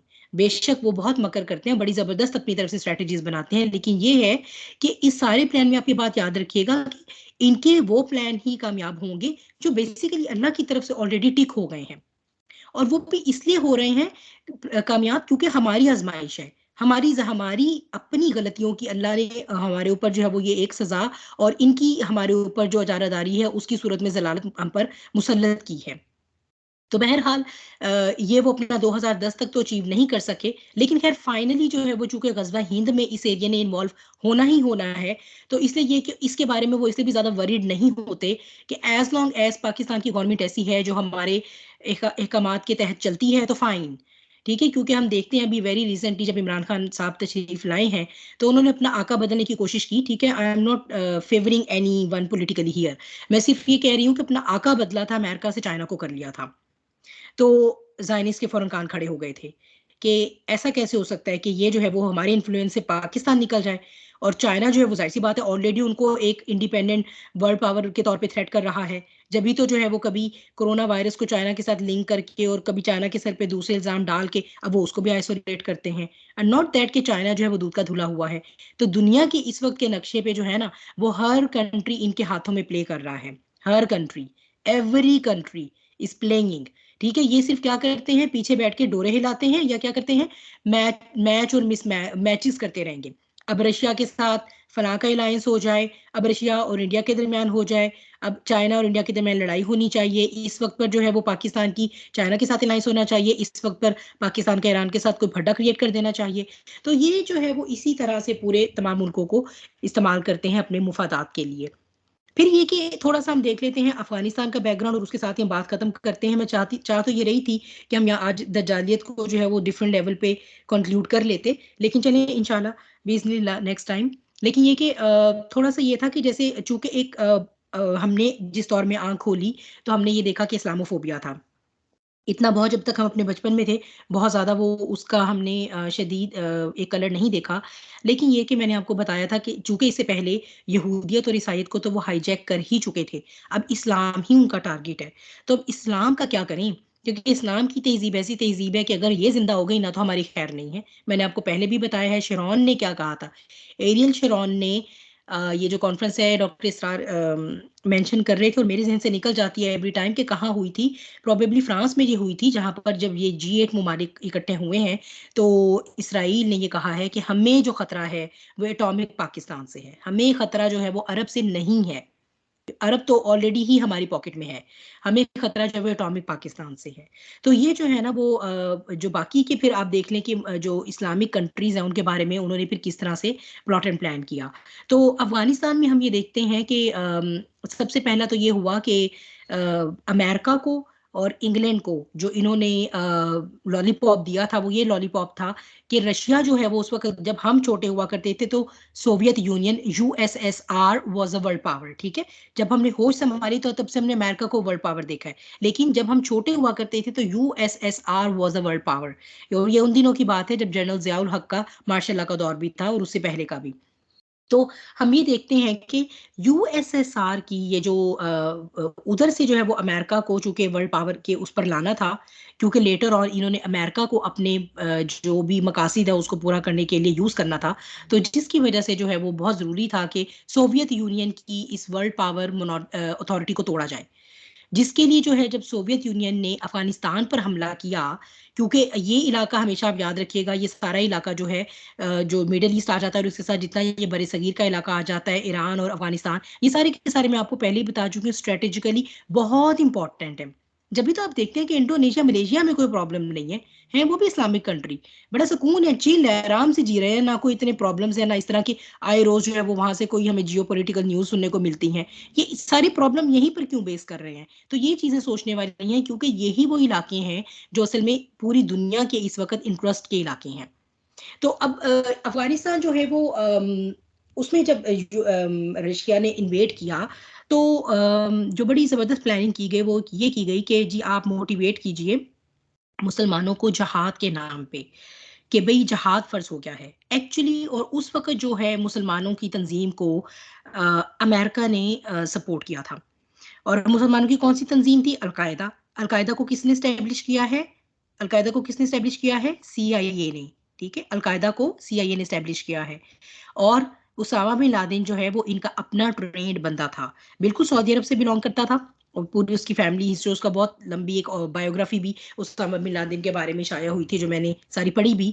तो बहरहाल ये वहीं से जो है ये सब लिए इन्होंने, अरब से ही थे ये सारे। इनको तंजीम बनाया, इनको सपोर्ट इस तरह से दी कि इनको असलहा प्रोवाइड किया और इनकी बैक की, जिसकी वजह से सोवियत यूनियन वहां से जो है वो मार खाकर निकला। और साथ ही जो है वो एज अ सुपर पावर जो है वो उसकी जारादारी दुनिया से खत्म हो गई और यूएसए जो है वो एक नई सुपर पावर के तौर पे उभरा। लेकिन होता क्या है, होता प्रॉब्लम ये हो जाता है कि तालिबान आते हैं तो तालिबान एक इस्लामी निज़ाम कायम करने की बात करना शुरू कर देते हैं। यानी यहाँ तक तो ठीक था कि हम उन्हें जहाद के नाम पर उनके मजहबी जज्बात से उनको मैनिपुलेट करके और जंग में उनको अपने साथ सोवियत यूनियन के खिलाफ इस्तेमाल करवा के वहां पर जीतें, वहां पर अपना कब्जा रखें। लेकिन ये कि हुआ ये कि वो तालिबान जो है उन्होंने सच में वहां पर वाकई में इस्लाम का निज़ाम कायम करने की कोशिश की। चूंकि हम नहीं हैं तो हमें दो दो तरह के जो हम उस वक्त चूंकि आई विटनेस नहीं थे, तो दो तरह के जो है वो जर्नलिस्ट रिव्यूज मिलते हैं। लेकिन मैंने जितने भी बड़े बड़े लोगों को या आप कह लें ऑथेंटिक सोर्सेज को कंसल्ट किया है, यही राय सामने आई है कि उस वक्त के जो तालिबान थे, they were sincere in implementing a शरिया सिस्टम। और ये अब फिर वही बात है कि अब बहुत बड़ा रेड फ्लैग था। अब जब ये रेड फ्लैग बना तो अब ये क्या क्या करें, क्योंकि पॉप की जो पोस्ट की काश्त थी उसके ऊपर उन्होंने पाबंदी लगाई और उन्होंने जो है वो इंस्टीट्यूट सेपरेट किए थे मेल्स और फीमेल्स के लिए। और इसी तरह से जो है वो उन्होंने ऐसे रिफॉर्म्स करने शुरू किए जिसको ये रंग दिया गया कि भाई ये तो बहुत ज़्यादा जो है वो फंडामेंटल किस्म का सिस्टम इंट्रोड्यूस करवा रहे हैं और इसमें खवातीन के हकूक़ की भी कोई गुंजाइश नहीं है, और ये तो पता नहीं कोई बहुत कोई सफोकेटेड किस्म का सिस्टम है। फिर होता क्या है ऐसे में कि वो बम धमाके स्टार्ट करवा देते हैं, ठीक है, ताकि मजीद वो जो एक हुकूमत आती है उसको अंदर से डिस्टेबलाइज किया जा सके।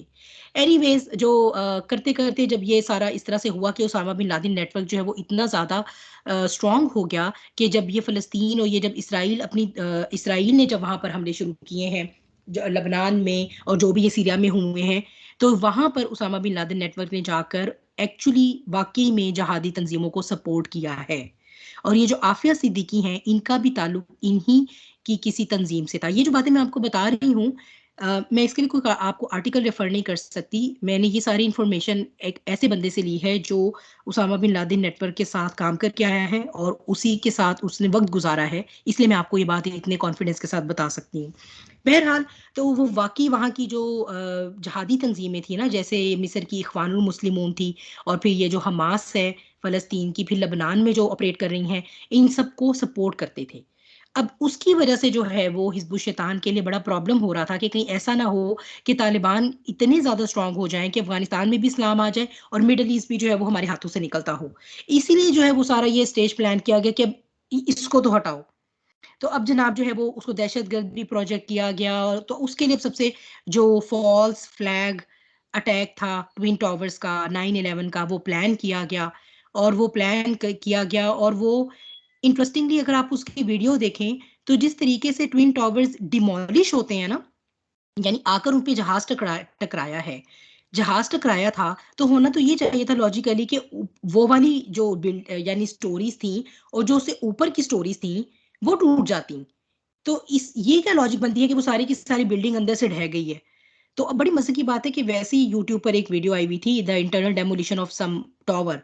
कहीं पर वो जर्मनी में या पता नहीं किस साइड पर ना कोई उनका टावर्स थे जो उनकी कोई इस तरह की यानी फैक्ट्री टावर्स थे जो बड़े पुराने हो गए थे, तो उनको उन्होंने मसमार करके नया बनाना था। और वो जो इंटरनल डेमोलिशन थी that was exactly similar to the demolition of the twin towers. अगर आप कभी वो वीडियोस देखें और उसके नीचे जब मैंने कमेंट्स पढ़े सारे, और इवन उसमें सिविल इंजीनियर्स के कमेंट्स थे, और उन्होंने ये कहा था कि इस तरह से जब भी कोई टॉवर गिरता है ये होता ही तब है जब इंटरनल डेमोलिशन की जाए।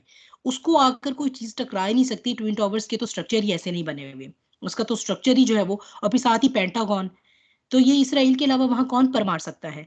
बहरहाल चूंकि हटाना जो है वो, और फिर बाद में बड़ी हकाइक सामने आए हैं। बहरहाल अब तो इसके ऊपर बहुत बहुत जो है वो एक इनका अपना सिविल इंजीनियरिंग का किसी शायद प्रोबेबली एमआईटी का हेड था, उसने बाकायदा सारा साबित किया है जो है वो उसकी डेमोलेशन को, कि किस तरह से जो है ये पॉसिबल ही नहीं है कि इसके साथ आकर जहाज टकराएं तो वो जो जहाज है उसकी वजह से ये बिल्डिंग इस तरह से गिर जाए। वो सारा उन्होंने यानी अब ये बात जो है वो सबको पता है कि that was inside job, that was a false flag attack by हम मोसाद।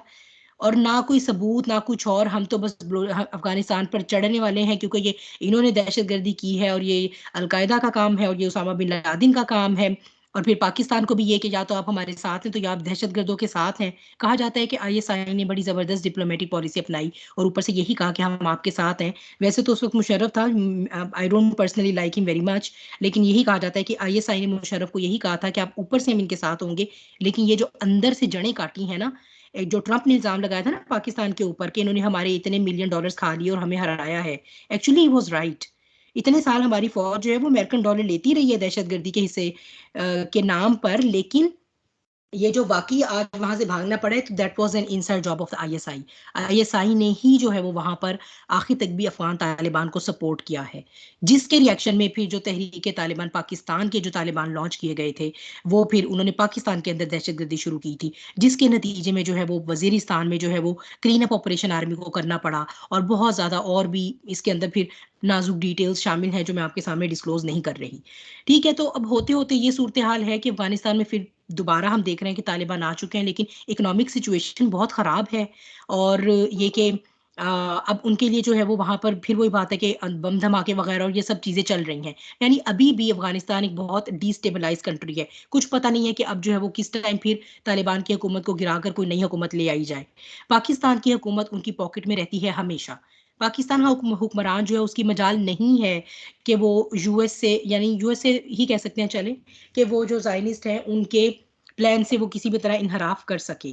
तो उसका पाकिस्तान से वो उनको इस तरह का खतरा नहीं है, लेकिन खतरा है पाकिस्तान के एटमी असासों से, जिसकी वजह से ही जो है वो हम देखते हैं कि ये जब हमने अभी जब ये 2018 के फेब में टेंशन्स बढ़ी हैं, 2019 था प्रोबेबली, या 2018 के फेब में जब जब हमने उनका प्लेन भी गिराया और वो बड़ा जनाब चाय पिलाकर भेजा, और वो बड़ा मशहूर, वो आप सब जानते हैं, उनका पायलट जो पकड़ा गया था, मुझे नाम भूल गया उसका। तो उस वक्त जो है वो इंडियन आर्मी राजस्थान में बैठी हुई थी, and they were about to attack our atomic assets. लेकिन जब ये जनरल बाजवा का जो बयान आया था कि हम इनको एक सरप्राइज देंगे, जो सारी कौम ये समझती रही कि प्रोबेबली द सरप्राइज इज कि उनका जहाज गिरा दिया गया और उनके 2 पायलट पकड़ लिए गए। नहीं, वो सरप्राइज नहीं था, वो तो सिर्फ उनको एक वैसे एक मैसेज था। सरप्राइज ये था कि रात में जिस टाइम ये राजस्थान में इनका chief of the army staff India का बैठा मीटिंग कर रहा था, उसी वक्त उसके बहुत करीब पाकिस्तानी आर्मी ने बम धमाका किया था, मिसाइल गिराया था। और फिर उनको ये एक्चुअली मैसेज दिया था कि we knew what you are planning. तो हमारे एटॉमिक एसेट्स जो हैं वो इवन सिर्फ आईएसआई के चंद बड़ों के अलावा जो है वो नहीं पता होता कि कहाँ पर हैं। और मतलब उन्होंने जो है वो अपने स्पाई नेटवर्क से जो है वो बहरहाल कुछ ना कुछ पता कर लिया था, and they were about to attack Pakistan. तो पाकिस्तान ने ये मैसेज दिया था, ये मिसाइल गिराकर, कि अगर हम आज यहाँ गिरा सकते हैं तो हमें पता है तुम लोगों की यहाँ पर जो है ना वो हाई लेवल मीटिंग चल रही है, और सारे यहाँ पर आर्मी के बड़े मौजूद हैं, तो यही मिसाइल जो है वो यहाँ भी गिर सकता था। So stay away. बहरहाल वही बात है कि देखिए अल्लाह ताला के प्लान है, जो है वो आगे सिचुएशन अब कैसे अनफोल्ड होगी, इसको हम लेकर चलेंगे मलहमतुल कुबरा के साथ, इंशाल्लाह थर्ड वर्ल्ड वॉर के साथ। तो बेसिकली जब मैं आपको ये कह रही थी कि थर्ड वर्ल्ड वॉर में हम ऑलरेडी एंटर हैं, ये मैं इसलिए कह रही थी क्योंकि जब ये 9/11 के बाद अफगानिस्तान पे हमले का बुश जूनियर ने ऐलान किया था, तो बुश के अल्फाज थे तकरीर के कि ये तो हमारी क्रूसेड्स हैं, हम तो we are going to start crusades. तो ये क्रूसेड जो है वो फिर मुसलमानों के लिए एक बड़ा ही जो है वो जाहिर सी बात है सेंसिटिव इशू है। तो इसलिए फौरन जो है वो जनाब माफी मांग ली गई थी। एक्चुअली माफी नहीं मांगी, वो उनका स्लिप ऑफ द टंग नहीं होता, ये सारा पार्ट ऑफ द स्क्रिप्ट होता है।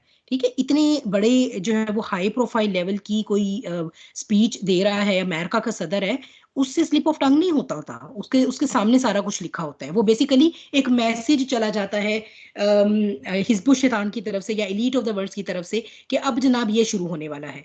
तो ये थर्ड वर्ल्ड वॉर तो तभी की शुरू हुई हुई है जब से इन्होंने हमारे खिलाफ ये क्रूसेड स्टार्ट की हुई हैं। लेकिन चूंकि वो उसने माफी ना मांगता तो मुस्लिम ममालिक दहशतगर्दी के नाम पर हिस्सा ना बनते ना उस जंग का। तो वो जंग से बहरहाल वो अफगानिस्तान से तो इस वक्त निकल ही गया है जलील होके और ख्वार होके। लेकिन ये कि एक आम इंसान का क्या, एक सिविलियन ही है जो हर जगह सफर कर रहा है। इस वक्त भी अगर हम अफगानिस्तान में देखें जो पॉवर्टी लेवल है, पाकिस्तान में देखें जो पॉवर्टी लेवल है, हम मिडल ईस्ट में देखते हैं एक आम बंदा, सीरिया में चले जाएं तो हम ये देखते हैं कि जो रूलिंग अथॉरिटीज हैं उनको तो कोई फर्क नहीं पड़ता, चाहे रूल कोई शिया करता है या सुन्नी करता है, चाहे वो सद्दाम है, चाहे वो बशारुल असद है, चाहे वो इमरान खान है, चाहे वो नवाज शरीफ, इन लोगों को किसी को कोई फर्क नहीं पड़ता। लेकिन एक आम बंदा जो है वो सफर करता है, एक सिविलियन सफर करता है। और ये क्यों है? क्योंकि सिविलियंस को नंब कर दिया गया है। अब कोई उन्हें उन्हें मालूम है कि अब अगर हम इनके जिस्म से खून का आखिरी कतरा भी नहीं छोड़ लेंगे तो ये किसी इनकलाब के लिए उठने वाले नहीं हैं। ये उठकर जो है वो ये किसी भी किस्म की बगावत करने वाले नहीं है। तो अब ये जो है वो बहरहाल कुछ इस तरह से जो है वो एक अफसोसनाक मौजूदा सूरत हाल है दुनिया के स्टेज की। और अब इंशाल्लाह जो है वो हम इसको फिर तो दजालियत के कितने लेवल्स पर जो है वो दजालियत है, इसको इंशाल्लाह नेक्स्ट टाइम हम करते हुए जो है वो, या तो हम अब मौजूदा दौर के जो फितने हैं उसमें से किसी एक को डिस्कस करेंगे या जो है वो फिर हम जो थर्ड वर्ल्ड वॉर है, लेकिन मैं ये चाह रही हूँ कि पहले हम मौजूदा फितनों को डिस्कस करके और उसके बाद जो है वो हम जो फ्यूचर में होना है उसकी तरफ चलें, यानी ताकि हमारा जो सीक्वेंस है पास्ट, प्रेजेंट और फ्यूचर का वो उसी तरह से चले। ठीक है, तो अब इसको देखते हैं इंशाल्लाह, जैसे भी अल्लाह ताला ने चाहा कि ये आगे चले और जो भी इसकी सूरत हुई तो उसके हिसाब से हम चलेंगे। तो सेशन को आज क्लोज करते हैं। औज़ु बिल्लाहि मिनश शैतानिर रजीम, बिस्मिल्लाहिर रहमानिर रहीम, वल अस्र इन्नल इंसाना लफी खुस्र इल्लल लज़ीना आमनु व अमिलुस सॉलिहाति व तवासौ बिल हक़्क़ि व तवासौ बिस सब्र। जी, किसी का कोई क्वेश्चन है तो वो कर सकता है।